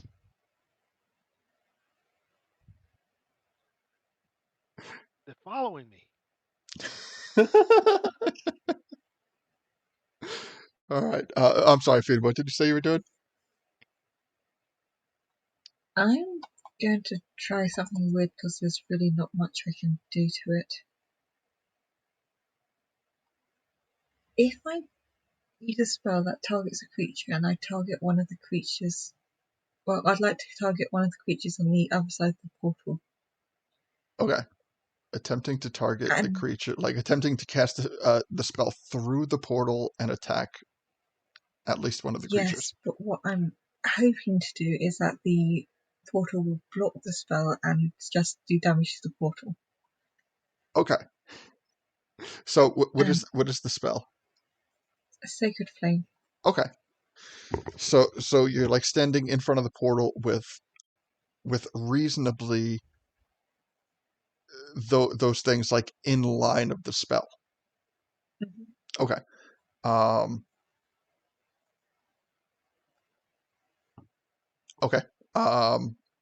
The spell does not go through the the portal itself, but I will narrate the rest of the everything else at the conclusion of Leto's actions. Just gonna smash it twice. All right, give me attack and damage roll. 19 for 11. All right, 13 hits. 13 will hit. For 11. So 22 points of damage. Okay, so um, what happened in this round is you have Deacon firing his crossbow, you have Gully slashing at it with the sword, you have Effine hitting it with Sacred Flame, and you have Leto just bashing it in rock form. So you're all kind of like around the portal, just laying into it. So for those 2 rounds, you have done a total of 226 damage. Okay. At the conclusion of this round, the portal, like the cracks continue until it just kind of shatters in and crumbles to the ground, and the portal just the remnant pieces of the portal just kind of evaporate into vapor.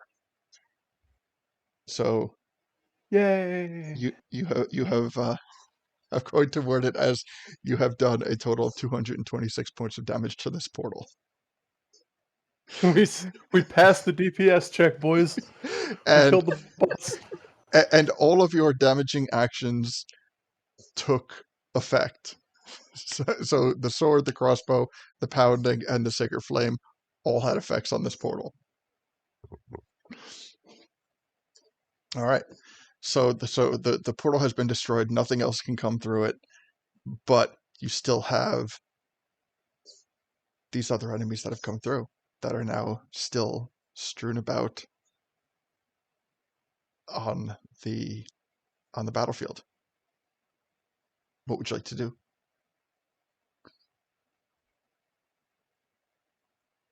So there's more bad guys on the actual Oh. battlefield. Well, no, just the ones that you've already killed. You know, Oh. like there's like the Lionel without the horns, and you know, like the enemies that you have, you know, that you fought last session and concluded that they are now, they're still there as the portal has vaporized.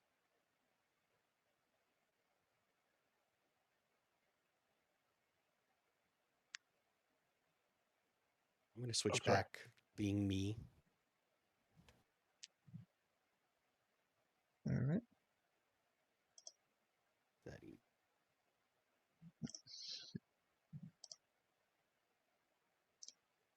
do wonder why it's doing that. Let me see if I can fix it real quick.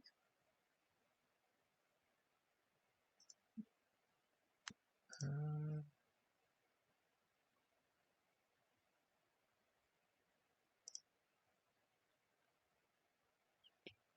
right. Well, as I'm fixing this, feel free to begin to describe what you're doing. We wish to loot. Okay. Buddy? Who do you approach first? Sorry, I had to step away for a second.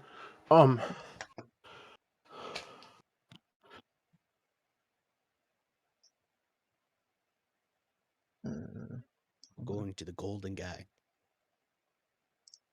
All right. Sorry. Heading over to the golden Goblin? Moblin? Ooh. Yes. Yeah, okay. Maybe you could get some of that gold juice. You know. Hold on a second. The natural red is just more my style. Bear? I think I gotta reload this page. But okay, yeah. So you walk over to the golden Moblin. God damn it! I did this last time too. I did this last session. I always get them confused. Hold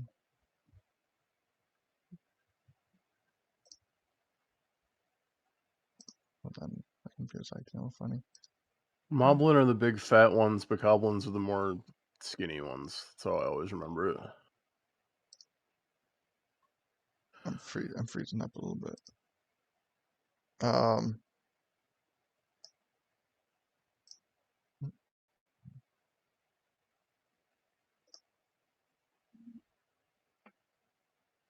don't even have it here. Oh, well. All right. Well, you walk up to it, and what would you like to do? Search it for stuff. What was that? Search it for stuff. Okay. You still have that inspiration from earlier if you want to use it, by the way. Just to throw that out there for you.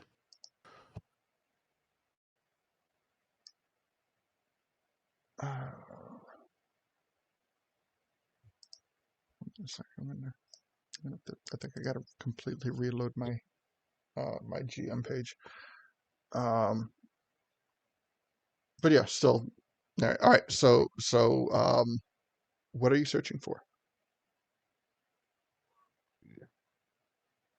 There's my shelf a list. How about what's it do?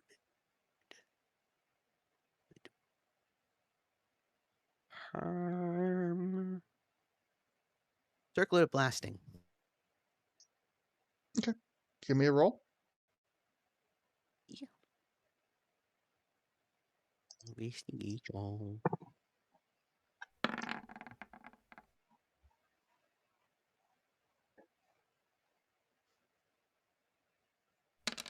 Oh, that was Ooh, a intimidation. 20 with guidance.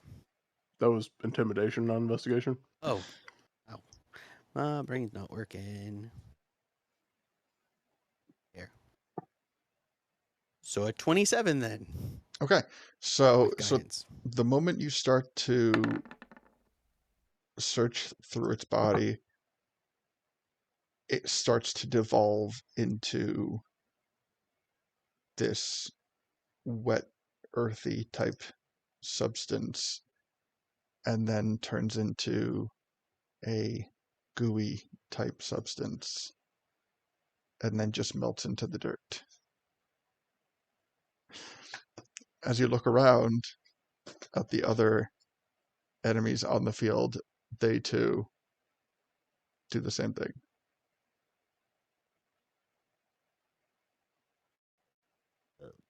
That sucks. You got the horns, right? I checked to see if the horns have also disintegrated. Where are the horns? Like, I know they're on you, but like, what are they? Honestly, like, sorry. I imagine I just put them in a little tiny pouch Okay. with like the rest of the weird body parts that I occasionally harvest. You know, the stinky pouch. Yeah, the horns too have just kind of like the pouch feels a little bit more wet. Oh, I throw it at where the portal was. All right, let me. S-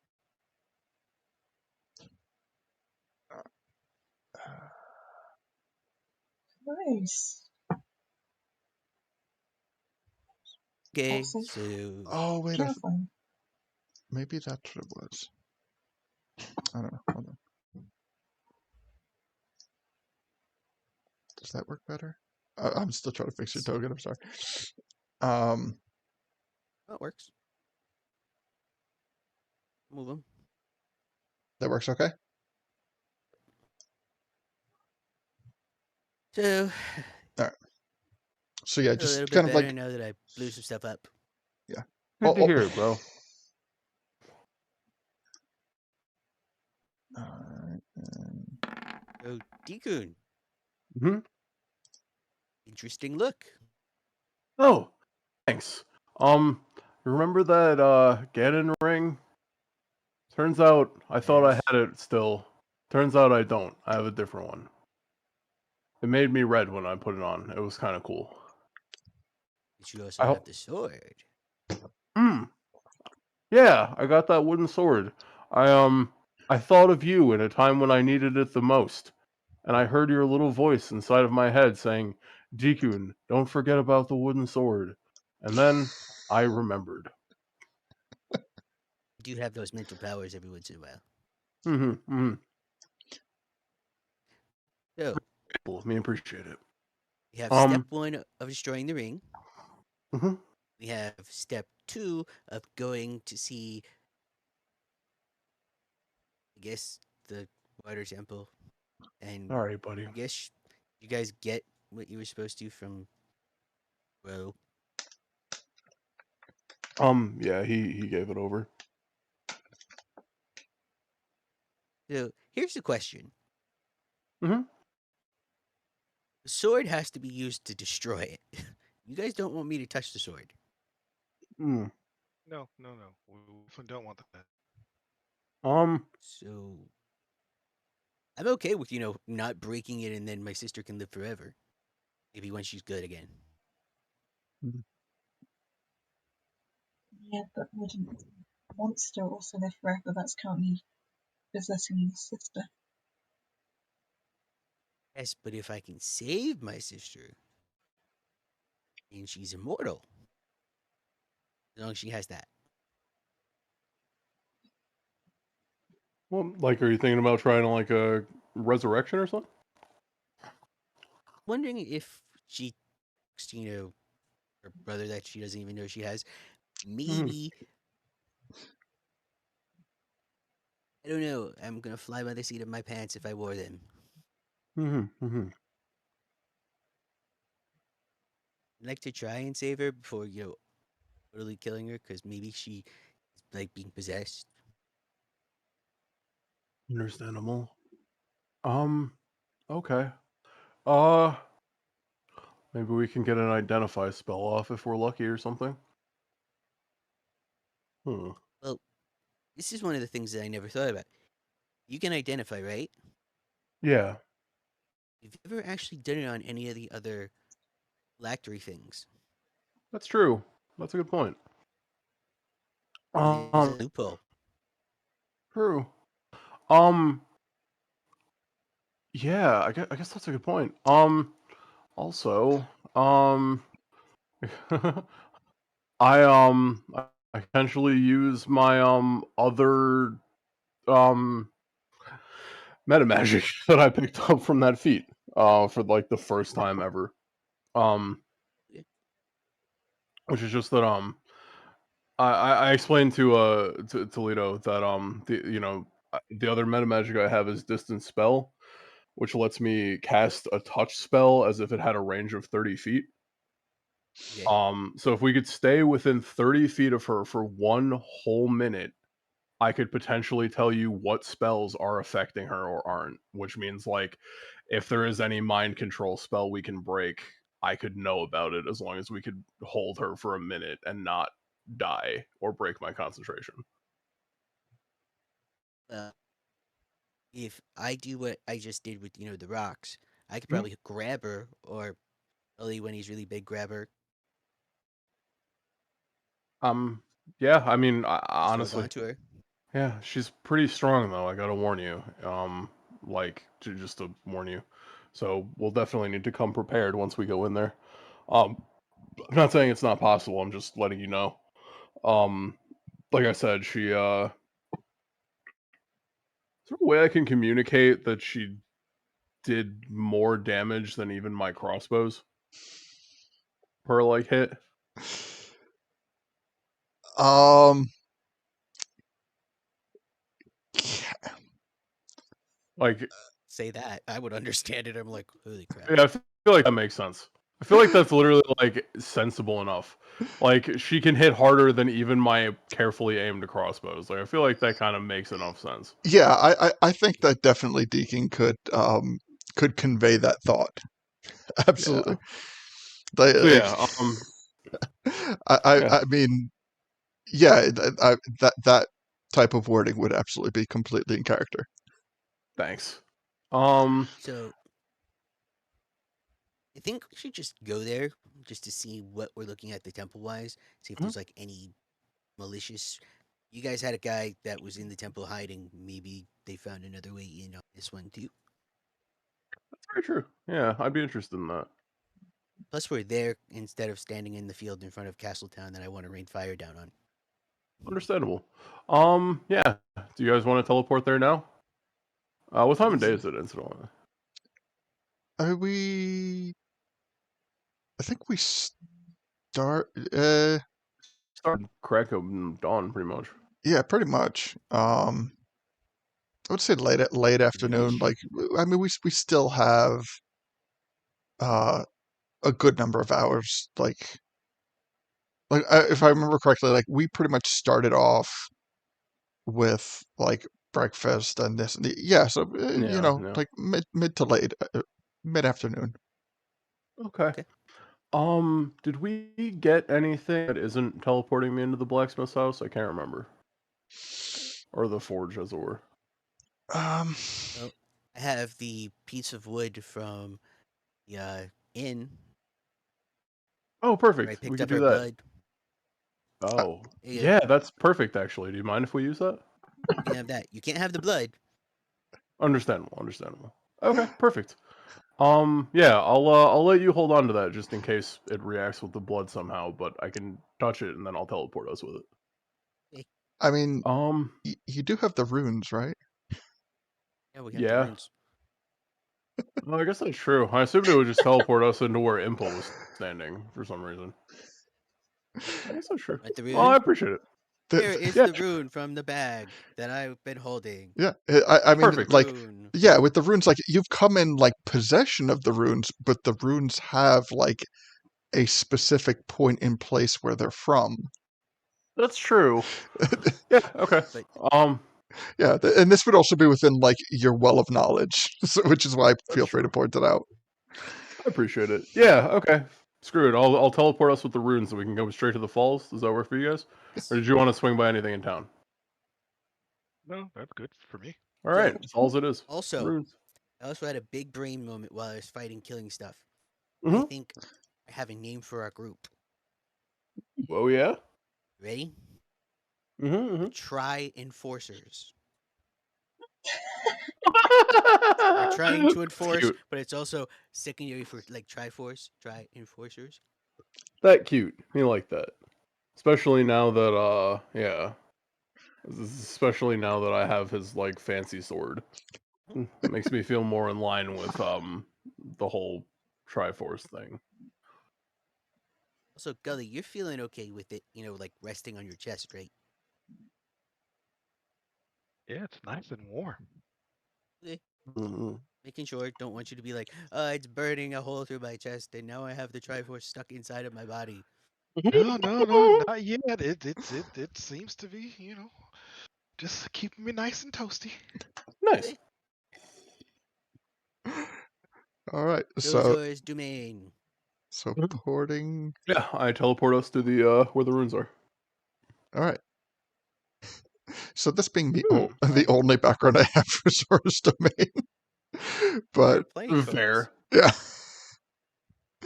but nonetheless, yeah. So you teleport to the Veiled Falls in Zora's domain. So what you find is you find that you've come to this this nice kind of sacred place with a beautiful waterfall. There are kind of like certain Zoras that do just kind of naturally flow in and out. It's a nice area. Um, but it I is more oh than sorry. that. It is more than that to you guys as you kind of have the runes and kind of what you're getting into here. Epis. All right, so I have like 12 water skins of Kakariko spring water. It's old. I dump it all out on the ground and fill the 12 water skins with water from the Veil Falls. All right, you got it. Feel free to alter that into your inventory. We needed it too. Zoran Steel. Mm-hmm. We need the mud from here too. Oh, true. But this is Um, not the muddy area. yeah, that's at the bottom where the by the crusty tuna. So when we're done, we'll get it. Mm-hmm. So now here's the bad thing. Mm-hmm. I kind of need an hour so that way I can turn into the Rock Man again. Oh, okay. Hmm. I can also heal a little bit since I was kind of hurt. Not much, but just a little bit. Are you sure you don't want to Yeah, I take a just long rest? realized I never healed either. Are you sure you don't want to take a nap so that we could do this tomorrow so that I have my 2 level 7 spells back? It's still early in the day. Mid afternoon. We could go Oh, mining real quick and then well, I mean it's just if you guys want to. I mean, it's no big deal. Like going in fully powered, especially if we're, not going to try and kill her right off the bat. Yeah, cuz like that's like a lot of potential healing or like stunning. Um Besides my mental prison that I could kind of work on, which would hold her in place at the very least. Um, True. or like force cage. I don't have the slot to cast force cage, which kind of could have worked potentially. Okay. So back to the inn. We'll rest. Sorry, I didn't think about Hope that. that we don't have more red lightning. Mhm. yeah, no more red lightning. Yeah. All right. Just a Yeah, good kind of quest to do, like, while we're waiting. yeah. Or do you guys want to? Yeah. Sorry. Well, I mean, like within reason, I would say like feel free to give yourself like roughly 4 hours before you Okay. I mean, you could kill time or you could do nothing, but uh, you know, Um, 4 hours is like the time frame we're looking at for before alarms. All right. yeah. How about I'd like to buy like some kind of like container I can strap to Chimkin, like a barrel or something, and then I'm gonna go fill it with mud. Okay. I have mold earth, so it should only take like a couple minutes, but All right. My question is like, I mean, there's finding barrels would not be that difficult of a thing to do, but Mhm. do you want do you actually want to purchase a barrel or do you want to just go like find a barrel? Mm. I'll find a barrel. It sounds nice. Okay, Barrels are free real estate. They're public domain. fair. All right. So yeah, I would say finding a barrel not that difficult to do. Um, but yeah, I'm sorry, just like prepping stuff. Uh, because if this fog of war doesn't work properly, I'm like revealing way too much. Um, Fair. but yeah, so you go. I would say like how many portions of mud were you like? 12? Yeah, 12's fine. Yeah, that would more than be enough. Okay, perfect. Perfect. So I figured like 2 for the alchemist fire, and then like 10 for the steel. Because I don't know how much iron we have or not have, but yeah, Mhm. Yeah. So yeah, at this point, I would say like you have enough to make the alchemist fire and the Zoran steel. It, nice. it's a decent sized barrel. Hell yeah. Mm-hmm. So, I don't know about you guys, but I kind of want to take a walk around and just kind of see everything that Zora's Domain has to offer and wait a little. Sure, that's fine. Yeah, Uh-huh. I'll walk with you. Maybe Yeah, quite like to do that too. Okay, sounds good. Wait. Can I come? And I'm gonna Of be course. walking a lot. There's not gonna be much food. That's fine. When we stop walking, Okay. I'll come back and get some food. Also, one of the stops might be to see my dead dad. Mm, I should probably Do wait you want outside to do for that that. alone? I don't know. Guess my mom would be there too. Ooh, I get to see Mrs. Leto? I've never met Well, Mrs. it's Leto. actually Mrs. DeBon. Mrs. DeBon. I like to meet Mrs. DeBon. And I like to give my respects to your father as well. If that's okay with you. It's fine. Also, Athene, maybe as we're going through, you might see something that you remember that might actually be part of this world. We can only hope. Hopefully, the good ones, not any of the bad ones, like pop up, make little horns. Technically, he was a good one in my world. Oh, then mm, I don't know what to say. Then I'm gonna walk away. Let's explore Zora's domain. See the sights. Go visit the graveyard because that's the biggest site of them all. yay. So, um, I mean, there is like a type of graveyard, but what you would also kind of know is that when it comes to the passing of royal bloodline, that is more associated with like the Veiled Falls. So the belief when it comes to the Zoran are that the royalty kind of return.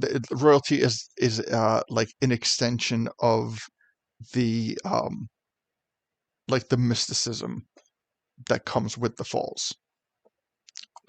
So, like, you know, death is just thought of differently in that respect, is that they don't die as in they cease to exist. They more return to the mystical energy of the falls. Okay. Um, but for those, Statues or plaques? yeah, I would say like what there are is kind of along the wall of the Veiled Falls. They have um like it's kind of like there's etchings carved into the side of the wall. So whatever any type of royalty, passes on, then they have like a commemorative etching that goes with like all of the royalty that passed before them. Okay. So look for that one to see where the Debons basically stopped and Bill took over. So what you see as Leto looks at this, he sees his family history.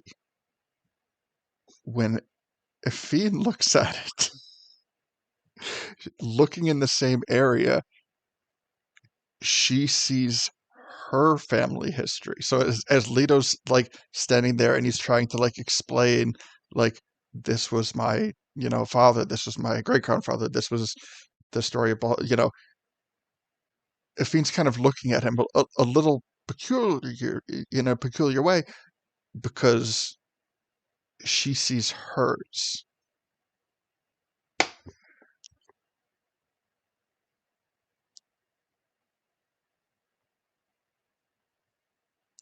And I can't read.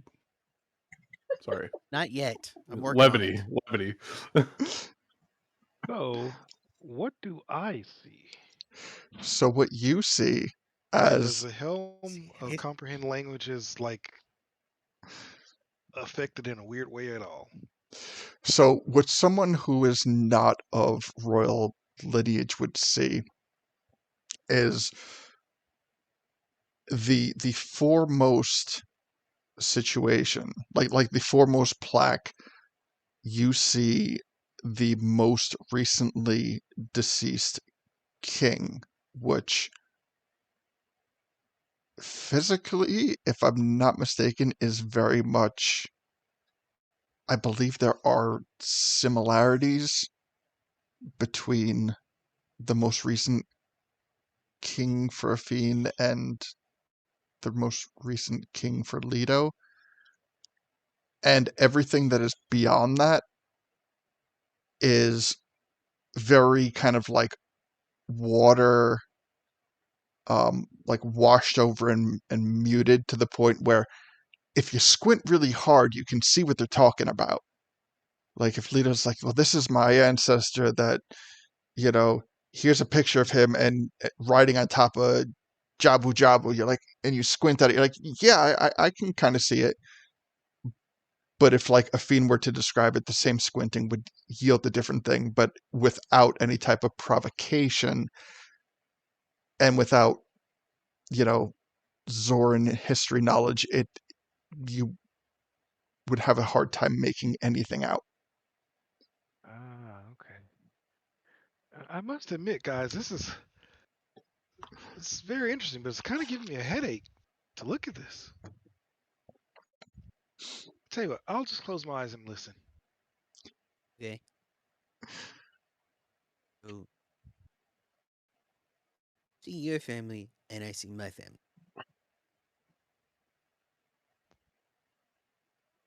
Wonder why that is. Probably something to do with the timelines mucking around with my perception of reality.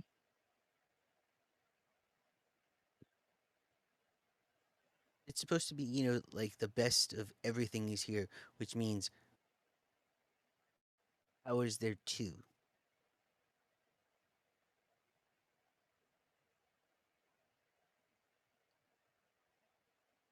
Confused. You are still alive. Well, maybe it's just Yes. attached to you guys personally.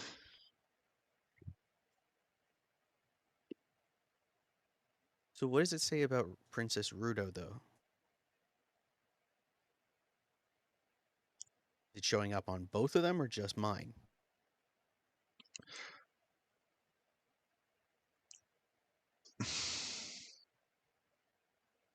You know what? That's a stumping question.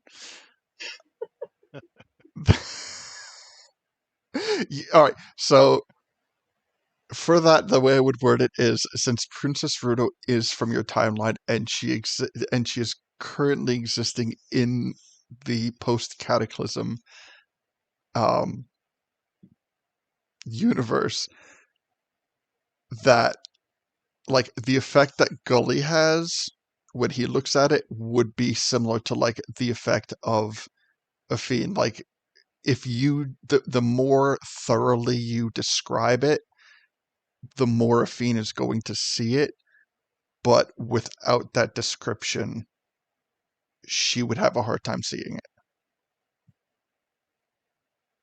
So essentially what like this is to you two specifically is this is a moment for you two to kind of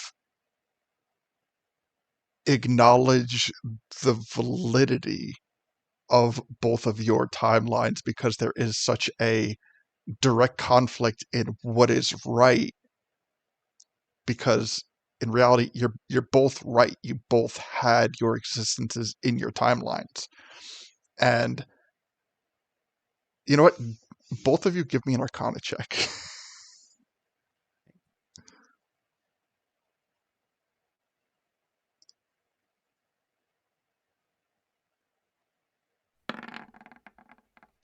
16. 11. Okay. So the way that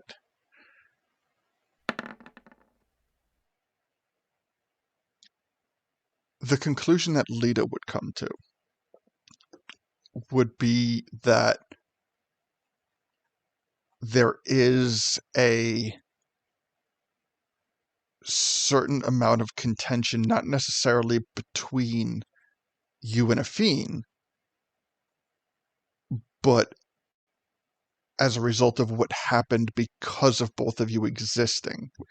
There is this malleable area of Hyrule where there is nothing definitive, and the reason that's not definitive is because you legitimately have yet to acknowledge the validity of each other's existence.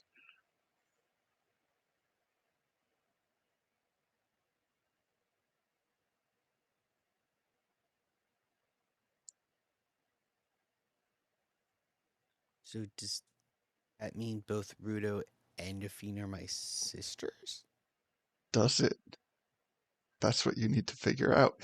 And the truth is, there is no right answer,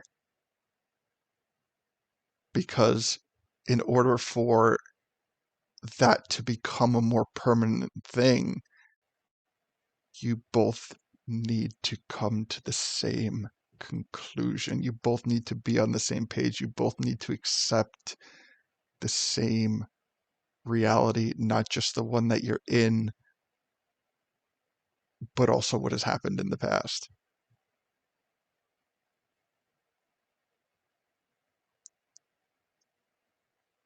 If I could maybe interpret this a bit, kind of like Leto and me in the prologue or something, Right. This but without the ability to change it necessarily. right. So as Deacon and Leto, were, what they did in the prologue, like this is kind of like an extension of that, but it was something that does not did not have the ability to be resolved when it happened. Like when the cataclysm convergence happened, this was, for lack of a better term, like a glitch, because you and Effine are because Leto and Effine are occupying the same position in existence, but you are different people. So what Leto sees is what Leto knows, and what Effine sees is what Effine knows.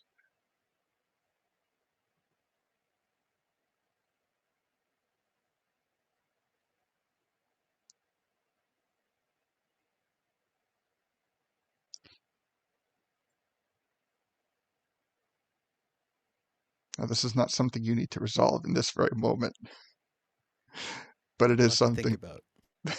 This is something to think about, and this is a, being of royal lineage and having that certain degree of mystic energy that is tied to both of you due to your Zoran lineage. This is something that is creating a hiccup in that, and it needs, for it to become a more solid thing, you both need to find a way to make that happen.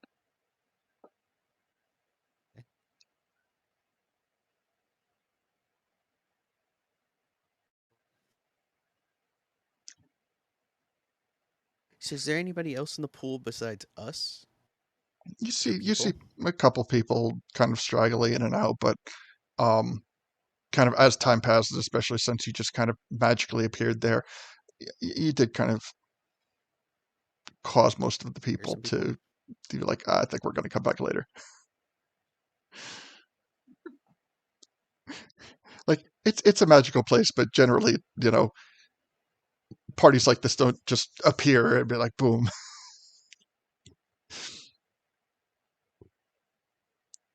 So, lot to think about.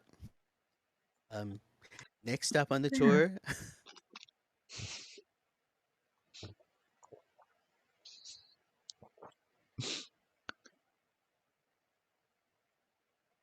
I'm not sure entirely what that means, but I think we need to focus on the temple before we kind of break it down because I don't think it'll be a short thing.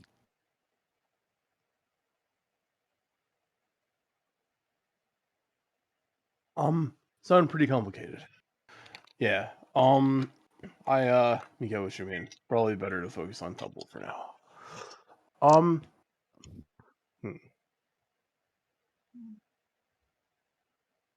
So, I don't know where else to go now. I'm kind of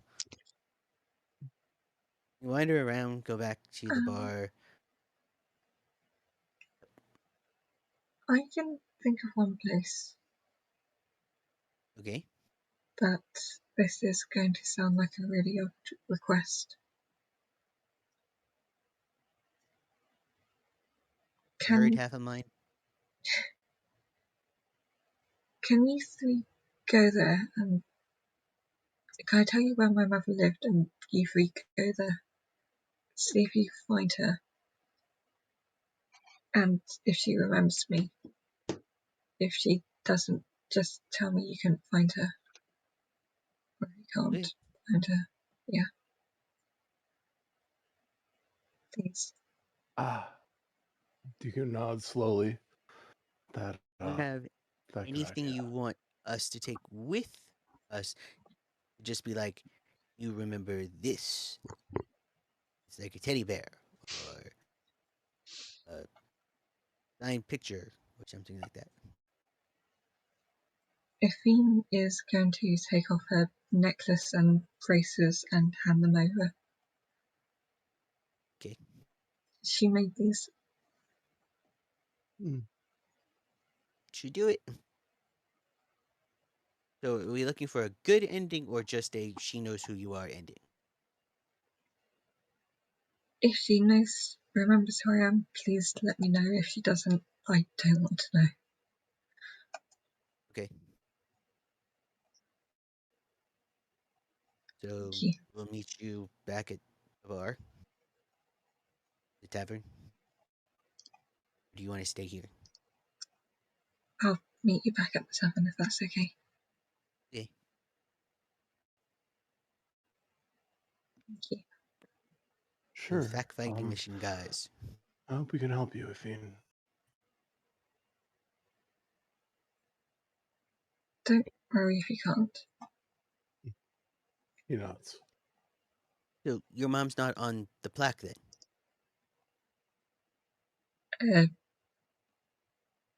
That's a good question, actually. Park, did I see her there?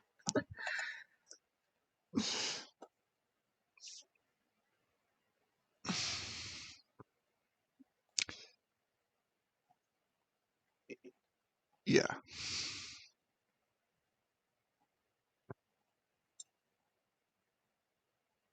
She is on the plaque? Yeah. Both on the most recent plaque are both of the fiend's parents. I'll give you these back. No, yeah, thank you. That answers that question.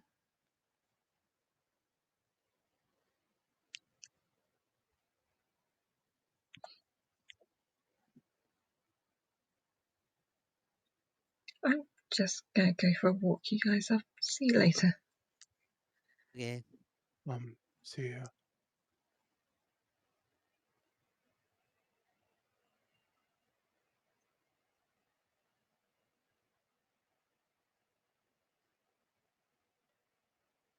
And Athene is just going to wander off. Just,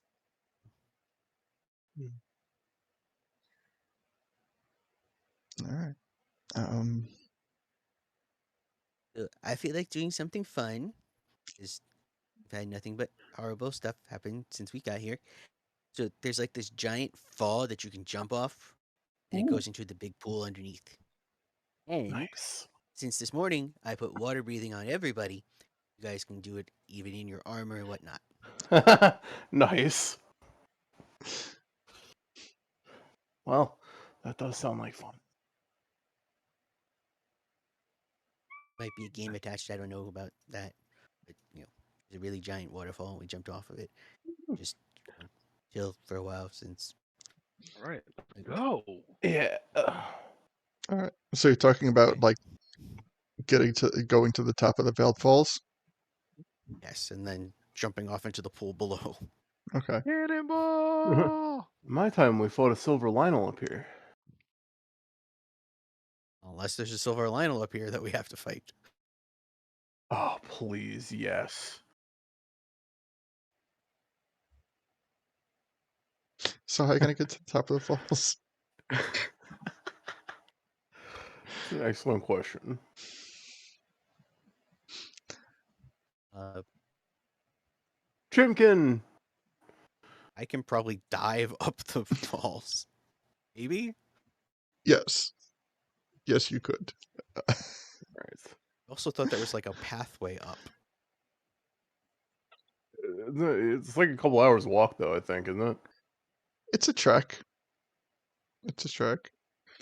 How about Chimkin, though? She could fly me and Gully up. Have a race to see who can get there first. Nice. What is your swim speed? What is my swim speed? It is 60. And what is Chimkin's fly speed? 80. All right. So Leto starts to just swim up the waterfall. Chimkin with Deacon and Gully atop of Chimkin starts flying straight up. And as you come to the top of the Veiled Falls, there is E.T. there is Wait, what? a silver Lionel. Alright, so I am going to immediately fly back down, and I'm going to grab Leto, and on the way, with, just, like, straight... Like, I mean, Shimkin's ultimately a griffin by nature, so, like, I feel like grabbing fish out of water is within her wheelhouse. Yeah. So, she's going to grab Leto, and go, "I was right! Good news, Leto, I was right! There's a silver Lionel up there! Okay. We Well, need a let's fiend go for sell out a this! silver Lionel. Drop silver Lionel style loot. Also, we need a fiend for this, trust me. Sweet. Yeah, we need to fix that for the sake of all of Zora's domain. But we're gonna have to wait until after... Yeah, we're gonna need another day after the dungeon for this. Okay. It's gonna be fun, guys. It's gonna be fun.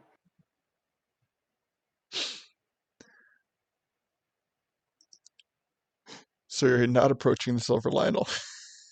Probably Well, not. I mean, do you guys want... I feel like a fiend should be there, just in case.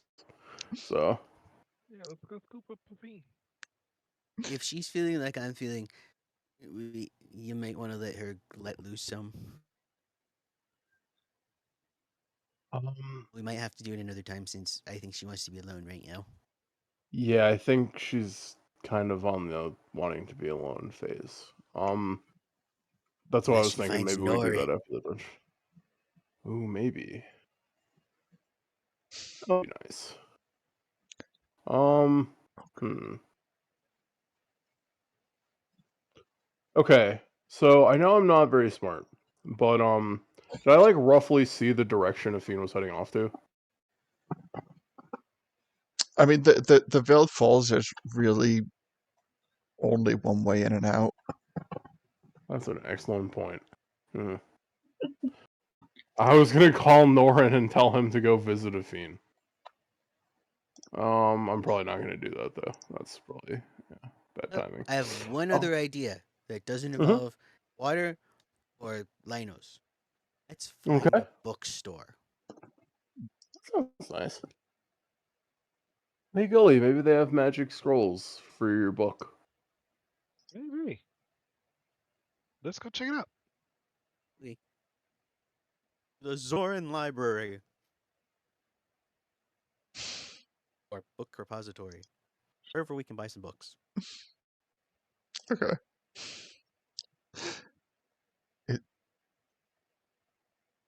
I didn't have lighting on the temple, so I just fixed that real quick. That could have been disastrous. So, yeah, you went ahead to, like, I'm sorry, a bookstore or a library? Or Okay. So, yeah, okay. You walk into the Zoran bookstore, and it's called. it's called the Zook Store. Ah, The good old Zook Store. It's called Ye Old Zook Store. There you go. Um, yeah, Yeah, you I can think of no fish that rhyme with Barnes or Noble, so we're fucked. the call it the Eel Squeal. eel squeal. Yeah, Sure, makes a noise and the eel squeal. All right. The book eel. Water stones? If we didn't have a vote currently going in our Discord server right now, this would be the vote. What are we gonna call the bookstore? Um, you know what? We'll call it. We'll call it Bass and Nibbles. Perfect. There you go. I love it. Bass and Nibbles.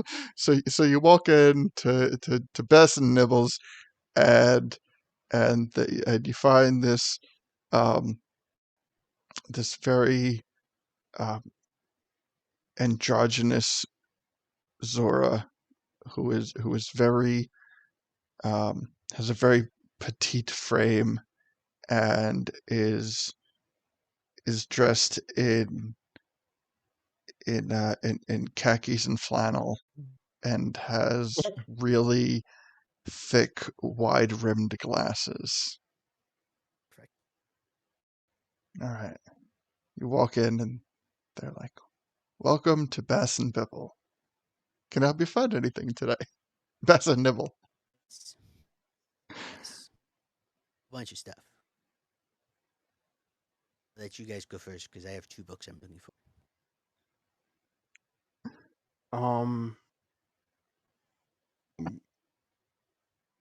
Deacon looks thoughtful.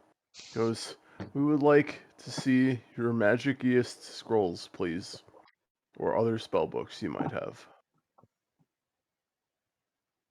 And they go, "All books and scrolls are magical.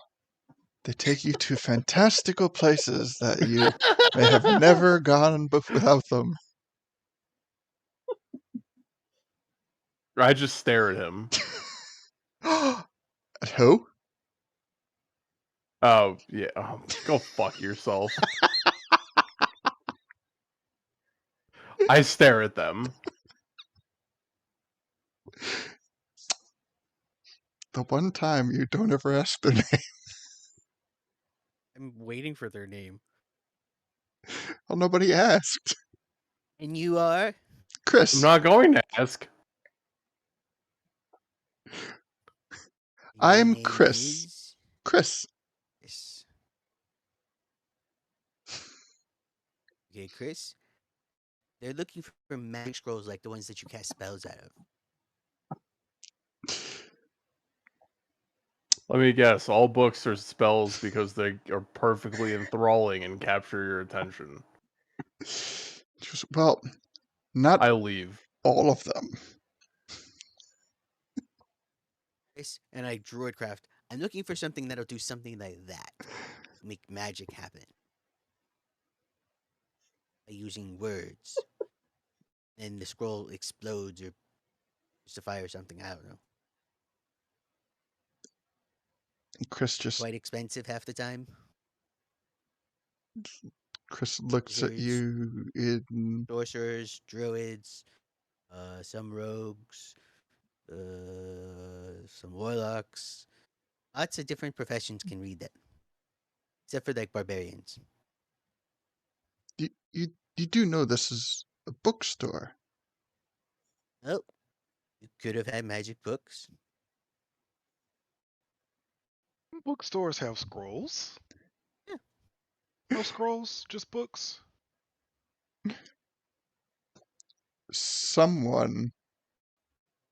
One person, give me an intimidation check. I wonder who that's gonna be. I'll do it. Yeah. This better be a good one. Guidance. Have an Oh, inspiration. Give yourself a It's a D12. D4. okay. Give me a D12 and a D4. A D4 and a D12. It's a 22. All right, we're sitting on 22. Um, Are you serious? The worst possible rolls ever. Goodness gracious. you know what? How are you going to intimidate Chris?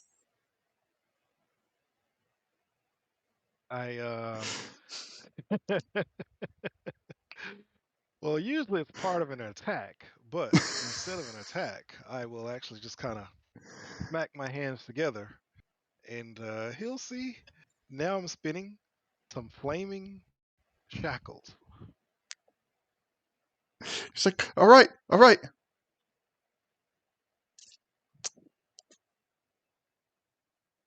There may be something. Maybe or there is. Mm, Follow me. Okay. And Push the flaming shackles away. Chris comes behind the counter and walks up to one of the bookshelves and pulls one of the books and you hear like a click sound, and the shelf kind of subsides a little bit and then moves, revealing a secret doorway.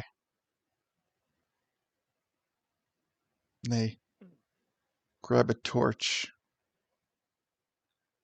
with Zoran Flint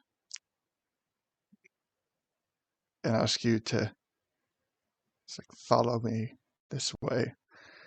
And they lead you down this, Chris leads you down this spiraling staircase into a dark, musty room. Somehow like this better.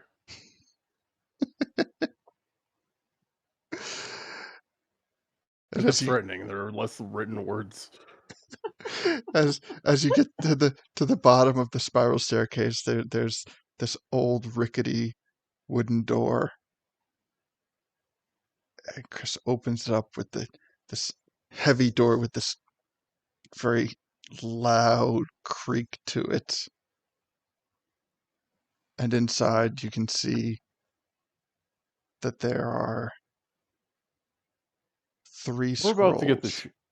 we're about to get the tree about Sheikah, who walked into the temple of time. Iturbe. Like we're about to get the Iturbe treatment, I think. There I'm sorry, not 3 scrolls. There are 3 books on 3 separate pedestals. Chris says,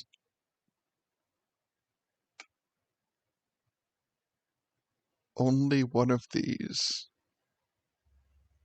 possesses what you're looking for. And the other 2 will cause imminent failure.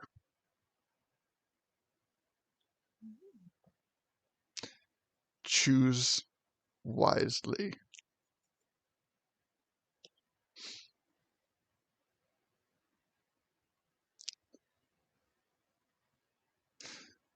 I stare at them again.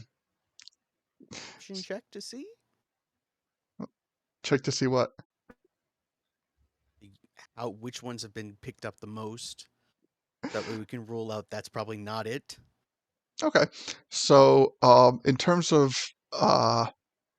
usage, like any type of dust collection or creasing in the binding, in the spine, I'm sorry.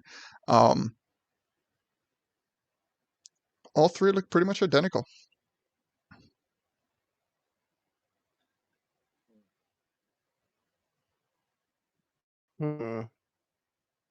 Okay. So all right, can we read the title of each of them, or like see if there's any kind of cover on each of them? Yeah. So you can view the books, you can touch the books, but you cannot pick up nor open the books. In doing so would be committing to a choice. Oh, cool. So I can cast Identify on each one? That requires touching. Yeah, I you said I think. could touch the books. Yeah, like you can like touch it, but you can't do anything to actually like move the book. So yeah, you could absolutely cast Identify.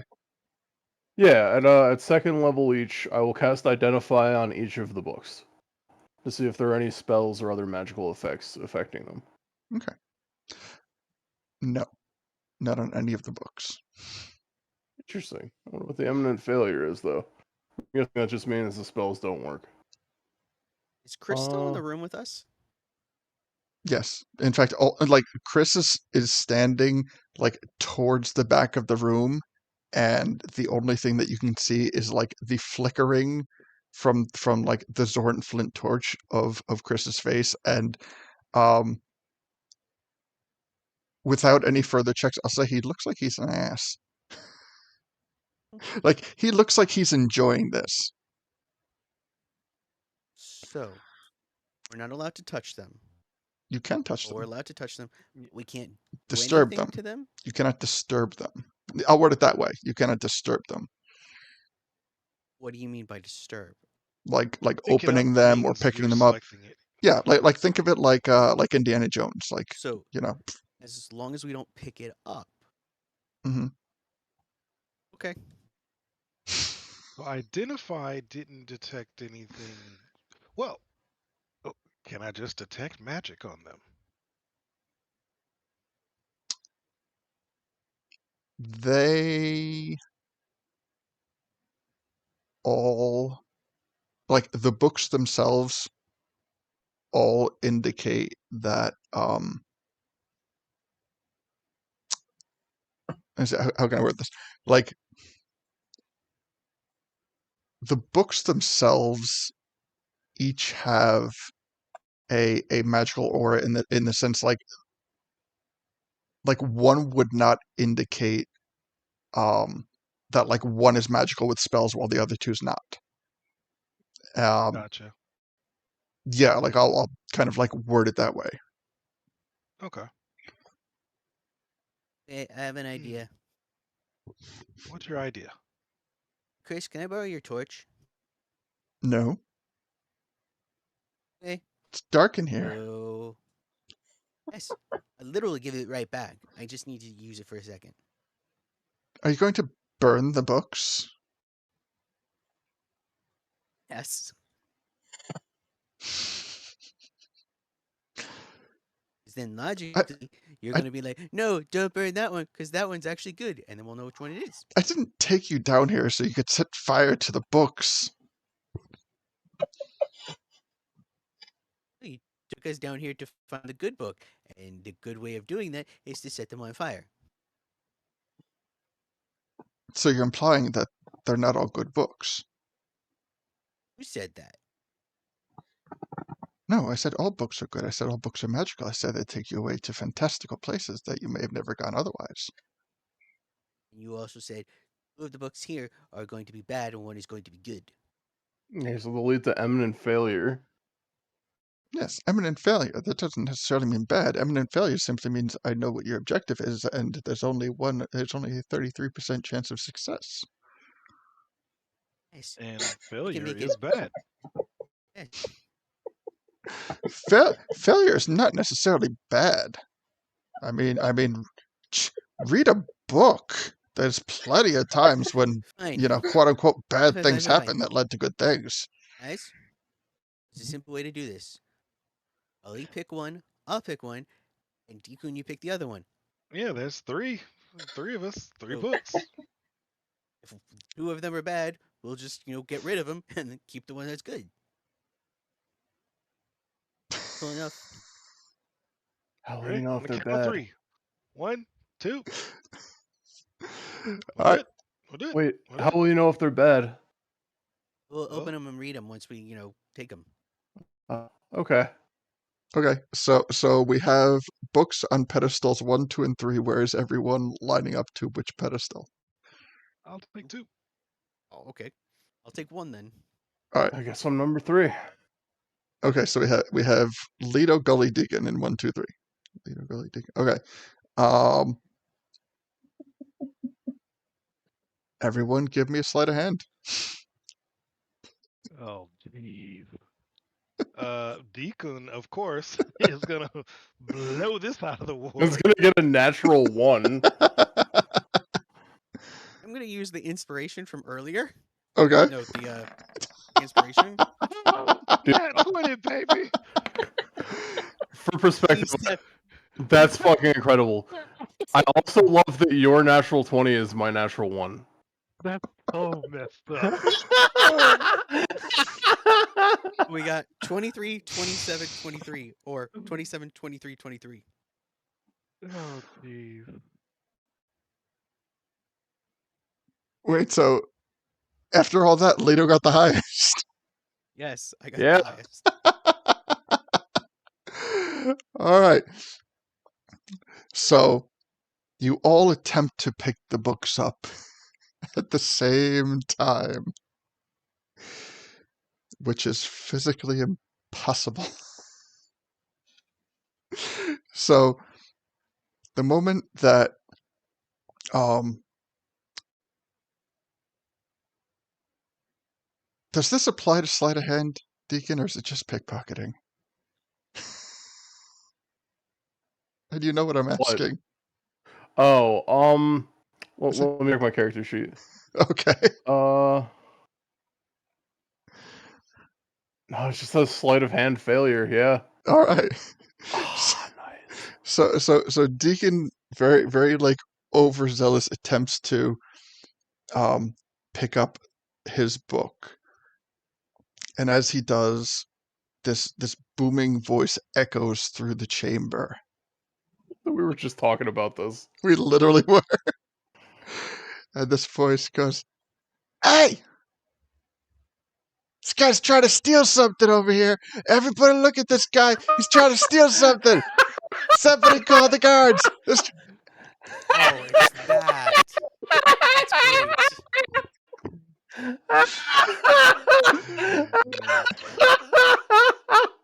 Oliver Gottfried. Oh, And God. as this pull happens, it startles Gully, causing a just split-second delay in him picking up his book. But Leto, so hyper-focused on his idea, is able to pick his book up first and holds it high aloft the room. Do-do-do-do. Do I have that? Hold on, let me see. I might have that. Wait. Oh, I don't think I do.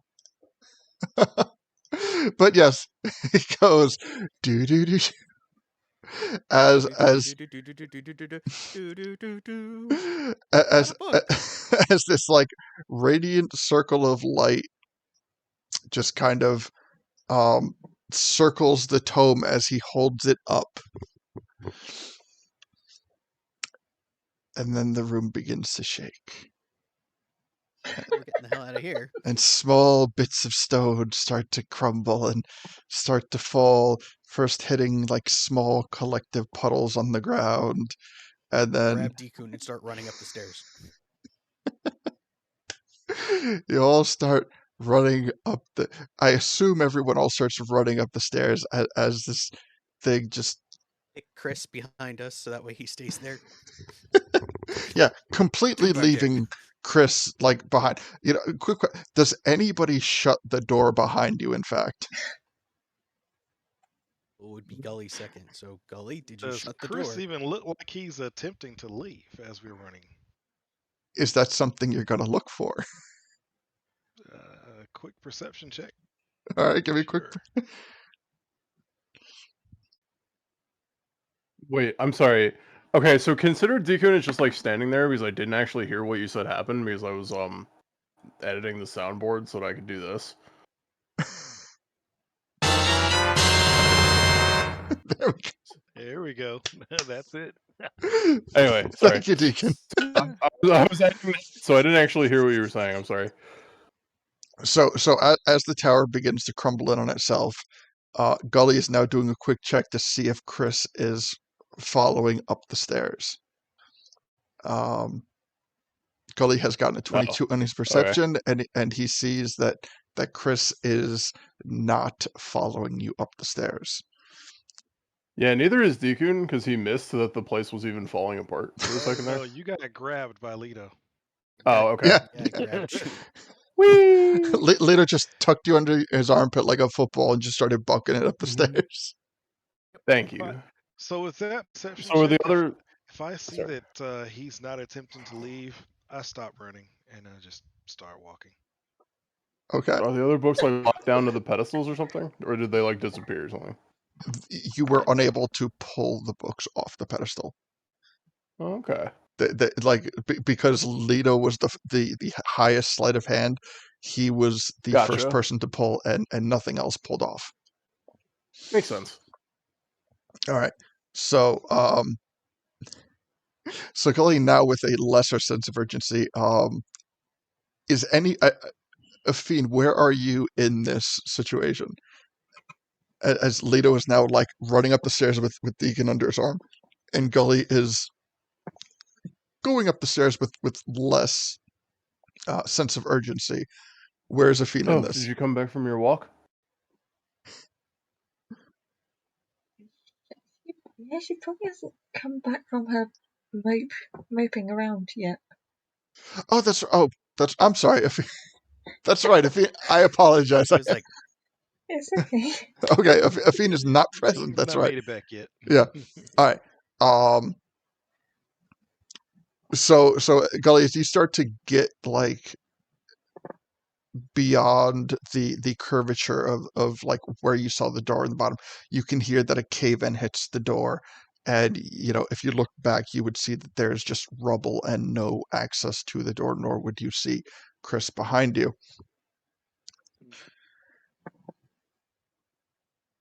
So Leto's still rushing up the stairs. When you finally get to the top of the stairs, with Well, I guess De- that was that catastrophic failure. with Deacon under one hand and the book under the other, you get to the top stairs and you're panting, and you hear a voice say, "What took you so long?" You see Chris at the top of at the top of the stairs. Ellie, Yeah, what's up, buddy? you throw Chris down the stairs for me? Well, he'll just land in the rocks. I'm okay with that. Mm. Okay. Ping. It is literally him, isn't it? It up at the top of the stairs. No, I mean, like, Chris is like the mass salesman or something, just fucking with us, right? How would you like to check that? He's in the Hmm. rocks now, by the way. I'm not even going to like tell you what check. I want to know how Deacon would check this. Hmm.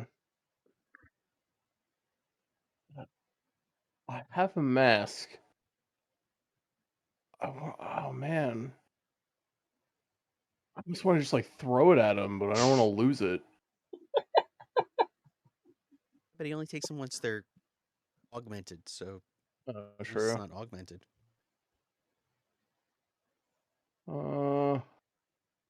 Yeah, but it's also, if it is him, I don't want to actually throw it at him. It's like dangerous. It's like tempting fate. Huh,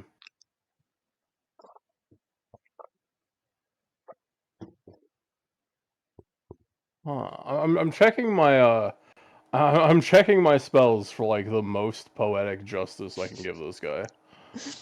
So if I'm not being clear enough, this is a very like Bugs Bunny kind of moment we're having right here. No, definitely, Oh, definitely. for sure.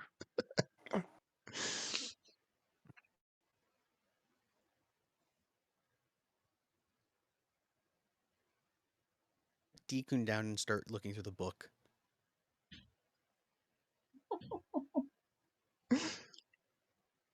Okay. Yeah, I'm thinking you got the wrong book there, buddy.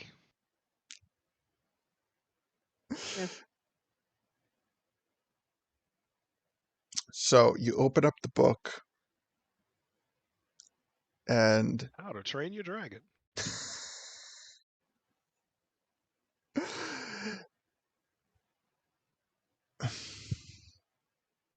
how can I word this? Wouldn't be that bad for How to Train Your Dragon. I'd actually get to see what dragons look like, and then when I use polymorph, I can turn someone into a dragon. Oh, well, yeah, there you go. Yeah.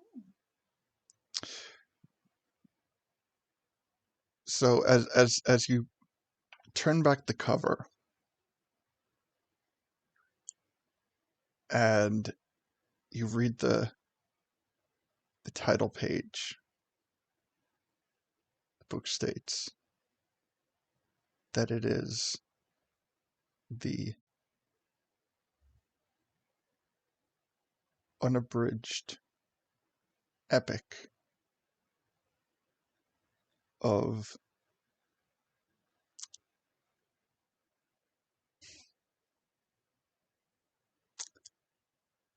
oh god, let me think of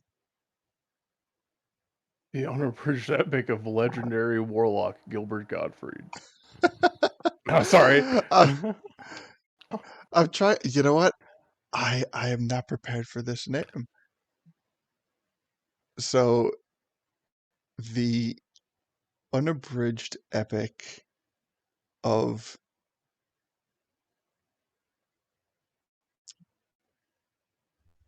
the history of Zora's domain. I will alter that title Sweet. later. So, how much time do you want to spend perusing? It is a thick, sizable tome. I just go to the last like 3 pages to see what it says. Okay. The second that it was like going to the back of the pages, like the last 3 pages, and even then I would imagine like once you realize what you're looking at, you do start to even like go back towards the forward a little bit.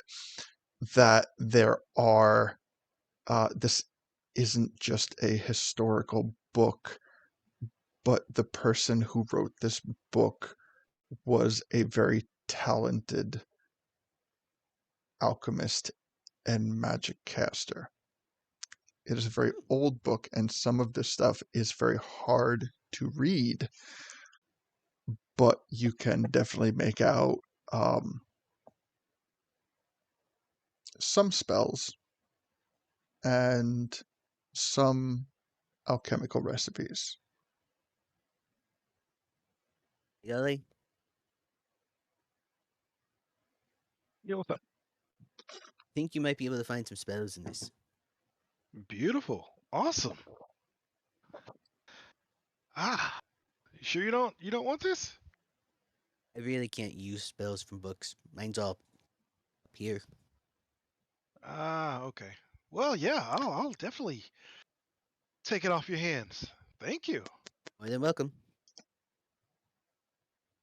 I'm like, I'm still just kind of staring at Chris because like somewhere in the back of my mind, even as this is happening, I'm like, I swear to God, if instead of like cause fear, this is like cause fart, and it's all just like joke magic, I'm going to come back and kill you. So at one point I haven't acknowledged yet, but I'm acknowledging now that Gully did throw him down the stairs.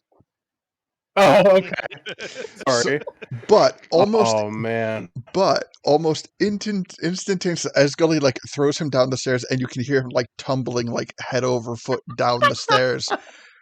Like behind the counter, this like access door like flips open, and he comes out of the top like just carrying a couple of like a small stack of books, completely not acknowledging what just happened. That's amazing. I love it. Oh my God. Oh, well, that's a neat little trick there, guy. What do you mean? This is awesome. God. Gully looks down the stairs to see if he sees the one he threw. It's dark. It's dark and windy. Okay. Well, I'm not going down there to look. Whatever. That's a squirrely little one there we got. I see. So Chris, I'm looking for actually 2 books that are non-magical.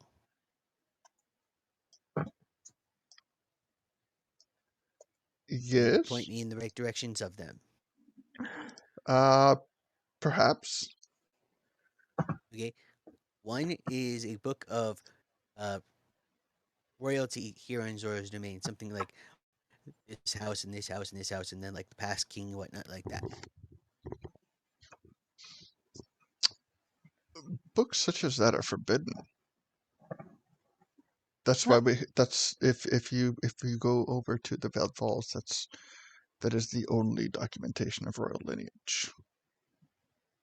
There's no story like King so and so did a really great thing and then passed it on to King so and so. I mean, we have fables, but I'm getting the impression that you're not looking for children's books.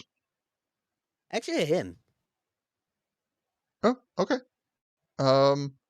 Well, like over in that section we have children's books. Okay, I will go over there. All right. Hold on a sec, there we go. Okay. So you go check out the children's section. I'm gonna see if there's any books on like first words, first how to learn your letters, how to learn your numbers, like monkey see, monkey do type thing. Yeah, I mean, there's kind of like your basic like run of the mill books. You know, certain books that are like made to be fun, but you know, to the average person, like you could see the educational value in it. Something simple that I can make more adapt as I go. Something like A is for iguana, or that sounds like an A. A is for alligator or algae. Wow, should be We nice. talked A is for wrong iguana. as a joke. Yes. Oh Something like fuck! A is for apple, is for bear, C is for cat Thank you, or Lito. kitten, You something just like gave that. me the thumbnail. You're welcome. A is for iguana.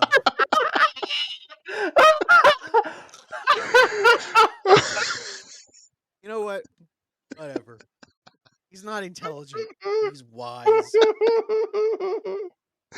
Okay, Not yeah, intelligent. so just like a basic. Oh, okay, I see what. Okay, I'm piecing this together now. Yeah, you are able to find some um beginning reading material books. Reading Rainbow. Beginning reading, beginning letters, Uh, yeah. We'll start off with like connect the al- dots type things. we'll start off with the alphabet books, Okay, but they're all in Zorin. that's fine. Okay. Teach Yeah. you a language. Oh, I know Zoran already. Exactly. Okay. We All can right. definitely get you to read. Okay. At least in I Zorin, wanted to you'll make be sure able to that read. that was going to be a functional thing. So That's fine. Deacon True. knows Zorin, Okay. and Leto can use these Zorin books to teach him how to read. Okay. It's fine. Nice. All right. Um. Yeah. Okay. So you just want to pick up like some like beginner books, or do you want to pick up like a stack of stuff so you don't need to continue A like? stack of like, and then if there's an animal book that's more adult-like, because I'm looking for more animal shapes you can use. Ooh, that's cool. Okay. So I would say, um, each book would provide um 2 hours of studying before progression is reached. So how many of these books? And you don't necessarily like need to have a full stack, but how many books would you be interested in? Like you're not going to have him read like A Tale of Two Cities. Like it's he could read by that point. It's more like I would probably look at like 10, maybe about 10 books. Okay. So with 10 books, I would say that yeah, you could definitely pick up that would definitely be enough to gain him proficiency. Um,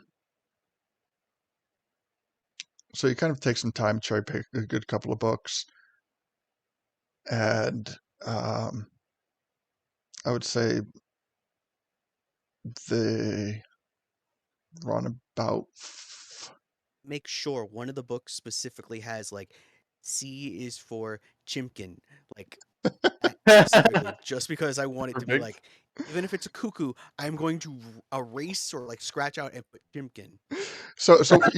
we'll Thank find you. like one of those is like a workbook. Nice. Hell yeah. So Thank you. like the earlier books are a lot are cheaper than the more advanced books, but on average, I would say just as like an average, they come out to about 5 rupees a piece. It's fine. Do that. Thanks, man. I could reimburse you if you want. That's fine. Appreciate it, It'll bro. be helpful in the future. This is true. I will finally be able to read. Thank you, Lito. I appreciate it. Of course. All right. I've been sitting on He that was trying to proficiency. better everybody. Hell yeah.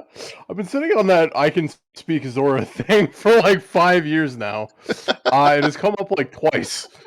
Yeah, I It's didn't even almost like the realize fact it. that you have two Zoras with you that would be perfect to be able to go, I don't know what this word is. The two of us can be like, True. it says tomato. Perfect. I love it. I have the wisdom not to put it in a fruit salad. Tremendous. Exactly. Okay, so the tome that is called the Lost Tome of the Great Zorbo. Okay, there we Nice. go. And I'll make that like once I start to like put pieces of it together, I'll make it visible for everybody. Appreciate it. But right now it's got nothing in it. So Oh, there is one more book I want to look for. yeah. I want to look for a advanced knitting book. Okay. Advanced. So you find Yes, one. because I think Afine's advanced. Most likely, she doesn't need like the basics, and maybe this will make her, happy that she got something too. Okay. So like the beginner book would be, like simple stitches and kind of, techniques, maybe how to make things like scarves, a hat, um, but the more advanced Basic stuff, stuff. right. So the more advanced stuff, more along the lines of what you're looking at would be things like sweaters and things with more complexity to them. That I would say, fuck it. Give me a D10.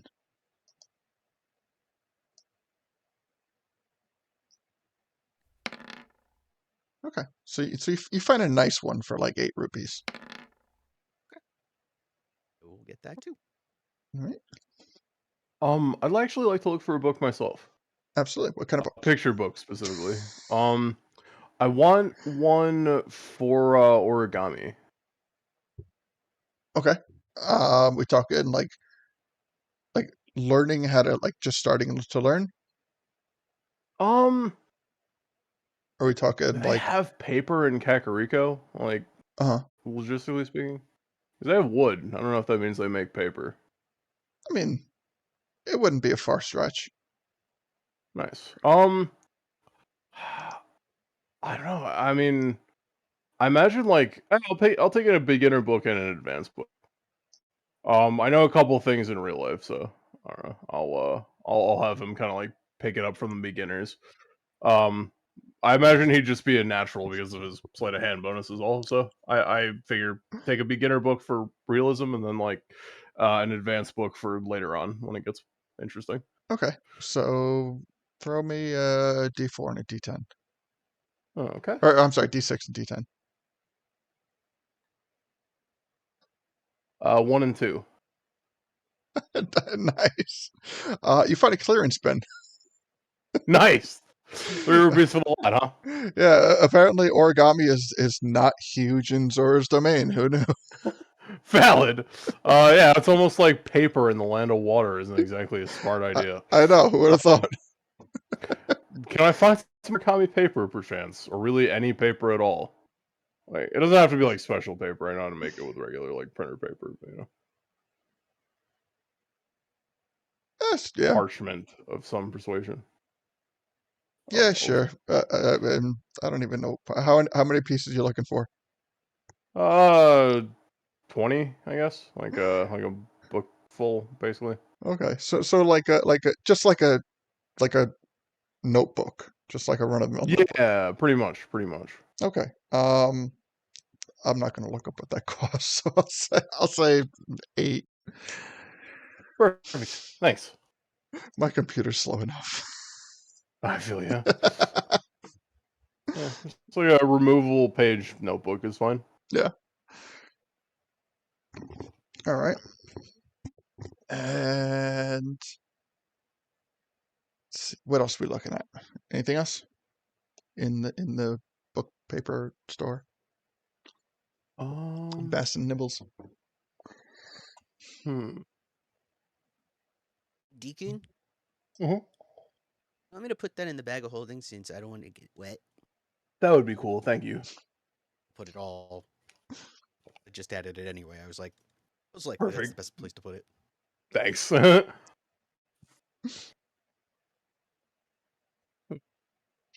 Gully, are you gonna get the book? Yeah, you gave it to me, right? No, are you gonna pay for it? Oh. Well, of course. I'm not just gonna steal it. Hey, Chris, how much for the book? And as you look at Chris, you see that the room is perfectly normally lit. Like you're not in the dark anymore, but he has this like dancing light around his face as like very reminiscent of what you saw down in the basement. But there's no light source to indicate that any of this is going on. And you just, oh, don't worry. It will be paid in full. And then he just abruptly Chris, stops. that's not ominous at all. He's fine. Look at it this way: it's a free book right now. Well, unfortunately, I know Identify doesn't detect curses. Yeah, it does. No, it doesn't. Oh. Oh, gotcha. Okay, yeah. Yeah, shame. Shame about that. Shame. Yeah, it is. Tragic. Everything but if it's cursed. Uh-huh.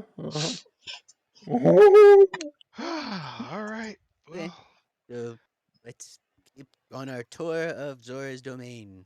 yes. Let's All continue. right. I will try not to read and walk. Ooh, I know. We can visit Das Flutenduden.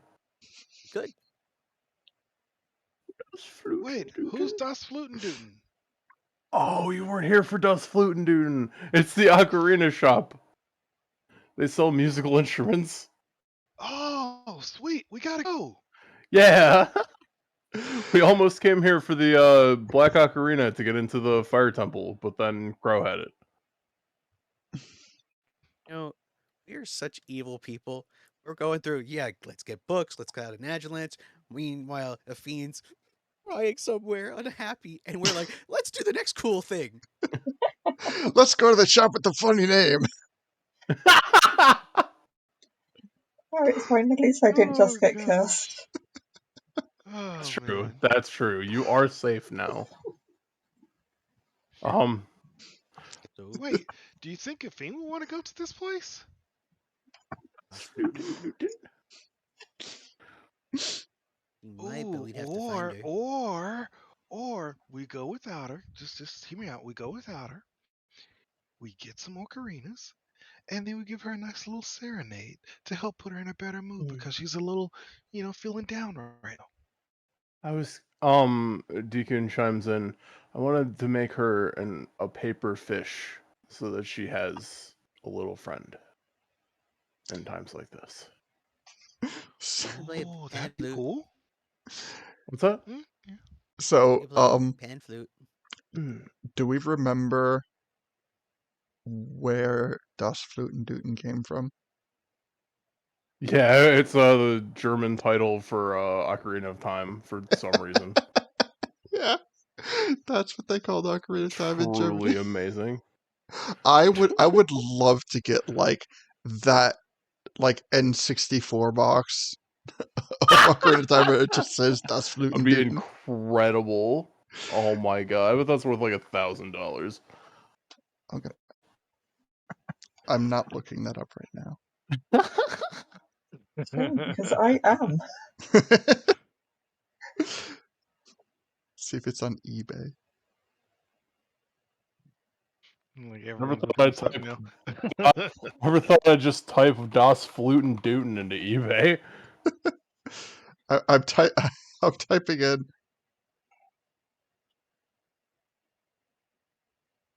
There's a soundtrack. Wait.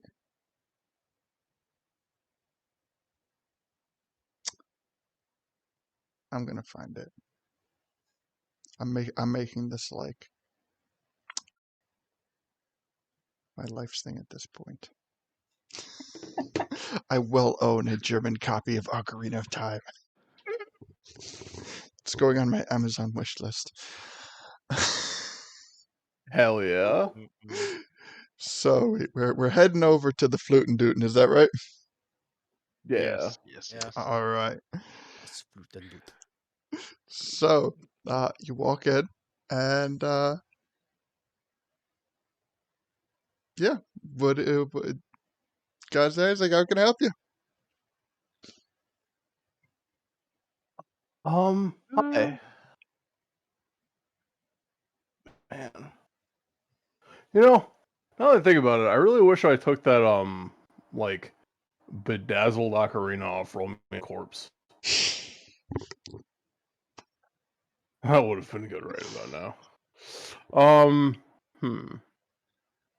I guess I'd like to kind of peek at what they have.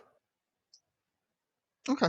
I mean, it seems like a fairly standard inventory. They got a couple of string instruments. They got a couple of ocarinas. There is a uh, there's a very large grand piano that seems to be made out of some type of fish bones. Cool. Hey, you guys have an ocarina that sounds good even if you play bad?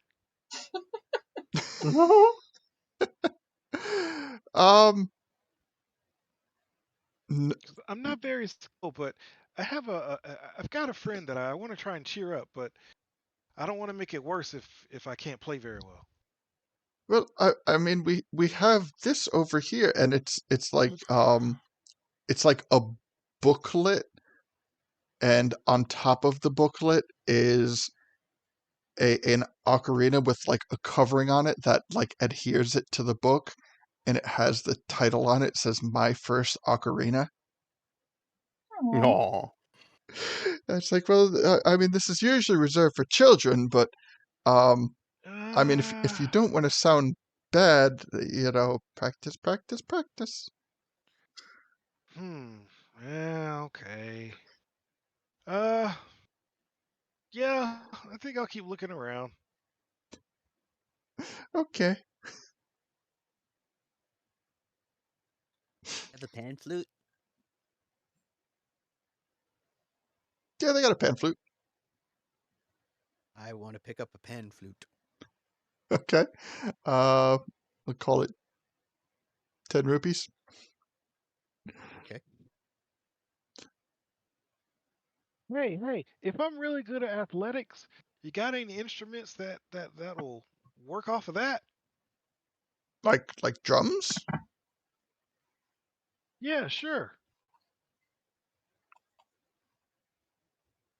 Never mind. Never mind. That's too big to try and carry around. Yeah, you can Need see something a him. little bit smaller. He's like already starting to like make his way to this like one of those like big drums that like someone has to like carry on their back while someone else like smacks it. Um, The reason. Oh, sorry. it, Some he reason my just gets mind goes to like the tambourine. for athletics. I don't know. I didn't say it made sense. Yeah, I can see like Gully smacking it like 3 times before it just like fully punctures. True. I don't know. Let me see. What kind of? I mean, we could go like bongos, but even still, like carrying those around is like a hip thing. Um,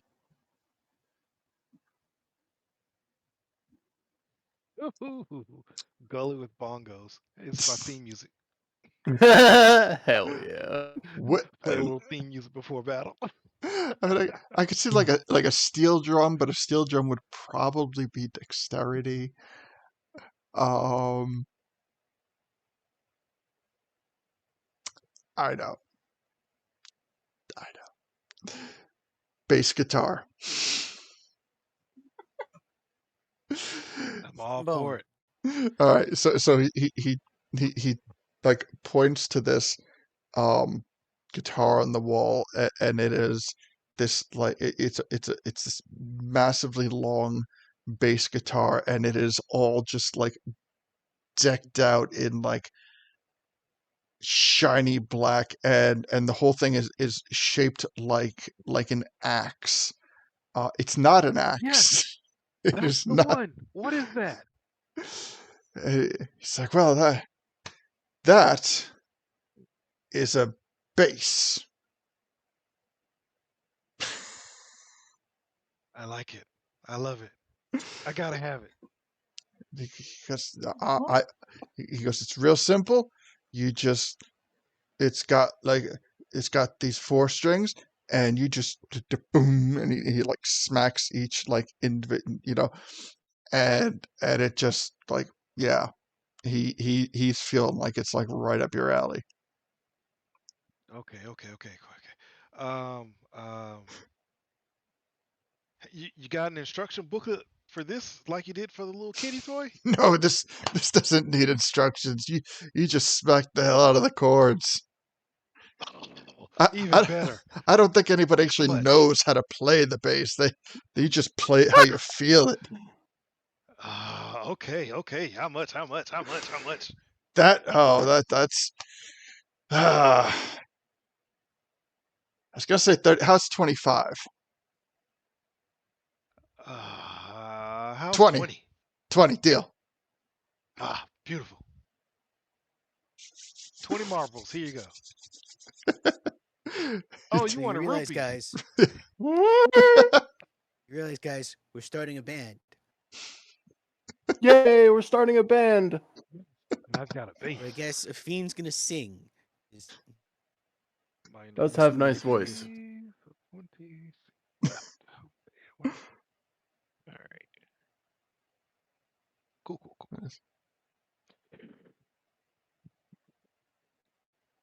Let's see if I found some. Add a base to the inventory. All right. So, all right. Um, what's next? Got a I think that's bass. enough touring. We should just go. Gully Yeah. doesn't even get out of the store before he starts trying to play the space. Boom, boom, boom, boom, boom, boom, boom. I do love that Gully is the only one who could possibly play that while walking. Yeah. Like for like almost anybody else, it would just be like this like cumbersome thing. I mean, like Lido could probably, but it's like just like I would imagine like the weight would kind of like offset him if he tried to like multitask it a little bit. So like in terms of like height and strength, like this fits Gully like to a T. Yeah, buddy. So so Yep, the book is in the backpack, replaced with the base. He is no longer trying to read and walk. He is trying to play the bass and walk. all right. So where to? Um, you know what? It is getting close to long rest time. I would Go say to the bar. go into the bar. We're going to Have a the Slumbering Deep something. Inn. All right. All right. So, question: Oh wow, that's getting Are we? close to long rest time in real life too. I Yeah. didn't realize it was almost 10. Um, are we going to divulge like where Athena's going and what she has been doing across this time frame?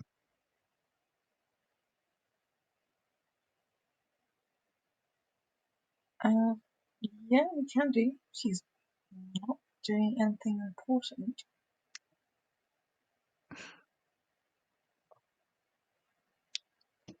Okay. Um, so as we approach the time for long rest, would Athene be heading back to the Slumbering Deep Inn as well, or would she be heading somewhere else? Considering it's the only place she has to sleep, then yeah, she's probably heading back there. All right.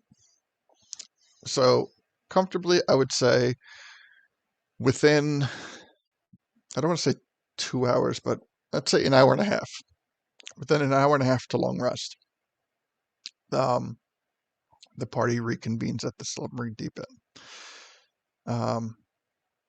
It's getting late in the night, but still enough time for one solid kind of like short resty type action. Um, what is everyone doing? So, how long is it that we have to take? Is it 2 hours to actually teach someone a day? Is it 3 hours? Like if I wanted to try teaching Deku now. I thought it was only 1 hour. If it's 1 hour, that's fine. Yeah, you always mentioned it to be like an hour at a time, up to like a certain extent. Yeah, yeah. So let's say an hour, but not more than like an hour in a day. And I am going to call Deku over. Uh, Dude, come here. Hi, all. So, you may now call me Teacher Lido, because I'm going to get you reading and writing and Nice. counting. Okay. So, which would you like to learn first? Reading, writing, or counting? Reading sounds good. I, Okay, I see always this kind of book. wanted to learn that. Okay, so start with this book. By the way, Guana does not start with E. Good to know. What's an iguana? You'll see when we get to that page. Okay, excellent. And I'll start teaching Deku how to at least figure out what letters are what in everything and what they're kind of attached to. Perfect. Thank you, Lido. all right. So for the remaining hour, Leto is helping to teach Deacon how to read. Um, what about Gully and Athene? Gully is working with his base. All right. Forgotten all about the book. Is you know what? Given what I've stated about the base, are you working towards like are you playing around with it, or are you intentionally working towards proficiency? He is intentionally working towards proficiency. All right. So I will note that as well. Okay. So, we are going into the dungeon tomorrow, right? Guys, potentially. Yes. Hopefully. Okay. Wait, what? I'm sorry. What did you say, Fee? Hopefully. Sorry. Hopefully. Okay. So, I would like to do something, which is, are you guys okay with potentially going an hour over the long rest period? Like, just to finish one last thing for like a, No matter what happens the next morning, I'm going to cast water breathing as a ritual, so it's going to take 10 minutes anyway. okay. But I mean, like, before we go to bed. Okay. Sure. Yeah. Thanks. Okay, so I am going to use my spell duplication to bring forth a hero's feast in the inn. So up to 12 people can partake of it, so that'll include us four, and then I'll just let like 8 passersby have some like free food. Um, so I bring forth a great feast, including magnificent food and drink. It takes an hour to consume and disappears at the end of that time. And up to 12 creatures can partake of it. Any creature that partakes of the feast gains several benefits for 24 hours. The creature is cured of all diseases and poison, becomes immune to poison and being frightened, makes all wisdom saving throws with advantage. Its hit point maximum increases by 2d10 and it gains the same amount of hit points. And these benefits last for 24 hours. So I'm going to roll 2d10 and our hit point maximums all increase by that amount until the end of. Oh, sorry. What's up? Sweet. Hmm? Oh, I'm just saying that's sweet. Oh, I said wait. I'm sorry. No, Oh, no. it's very sweet. Okay, so we all get 5 more temp HP because I rolled like shit. But yeah, so it's like it's technically like Maximum max HP. Yeah, so it's better than temp HP. Yeah. So yeah, I'm gonna do a +5 in each of my things. So just and yeah, it's pretty busted, but I thought we might want that just to go into the dungeon since I remembered that I have it. And yeah. So yeah. There is that. No more frightened, no more poison, and wisdom saves with advantage. Sweet. Ooh.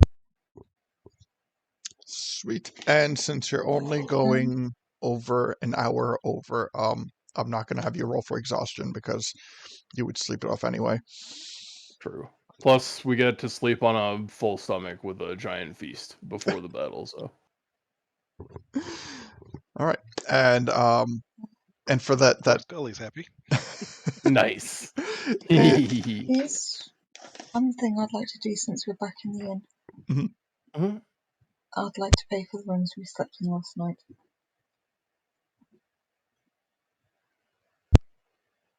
that's right. Good callback. Yeah, thanks. Thank you, Fiend. You're Thanks. the I best. forgot. Bonus. You all had separate rooms, right? Mm-hmm. Okay. Yes. And okay, so that would be 4 separate rooms at 10 apiece would be 40. And what is everyone taking care of for tonight?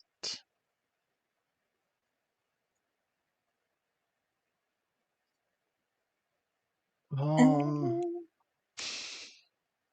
Could someone lend me a little bit of your evenings, please? a little what? How I'm much do sorry. you need?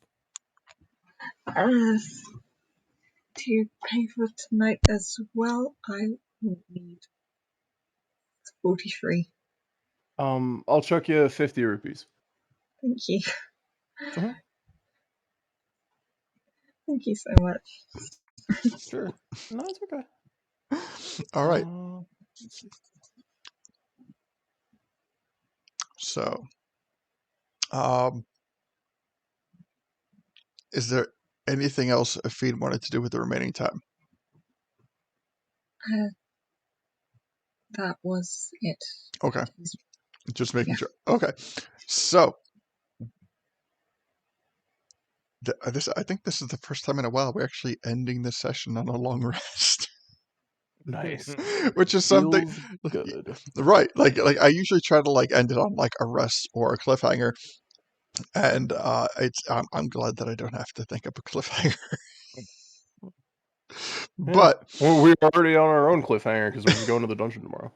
yes, we we Right. we are we are now on the very cusp of the water temple, and I'm so excited.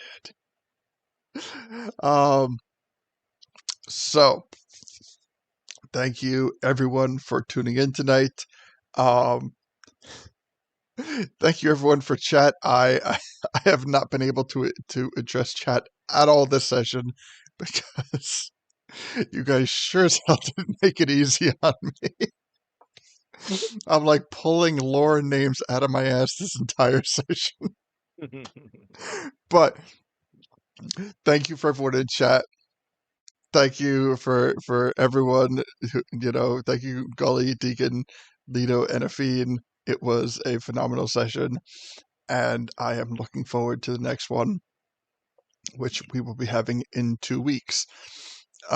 Next week we will be having our chat session, so feel free to tune in for that. It's always a lot of fun, and yeah. I will attempt to get this up as always as quickly as possible onto our YouTube, and once it is up, I will try to post on our Discord server that it is live. But Hell yeah. yeah, even still, if you have not subscribed to our YouTube channel, feel free to subscribe so that way you can get notified and you don't have to wait for us to let you know when videos are posted. So once again, Forget to vote. yes. Actually, you know what? My camera's going to get a little wonky because I'm going to fix the vote right now because for the voting, I'm going to take out all of the things that don't have currently any votes on them. So the only things that that will remain are the ones that actually have votes currently. All right. So, oh wait, the dagger too. We delete the dagger. Okay. So, yeah. Like I said, the camera's going to get a little wonky as I to like move over. So what we have possibly for you to vote for, and again, all you need to do is get on our Discord server and simply go to the voting channel and react to what you want. We currently have a Batarang, a Toothpick, a Dice Tower, a Death Star, a Deku Scrub, an Octorok, and I think I found a reticulating Octorok, which looked really cool.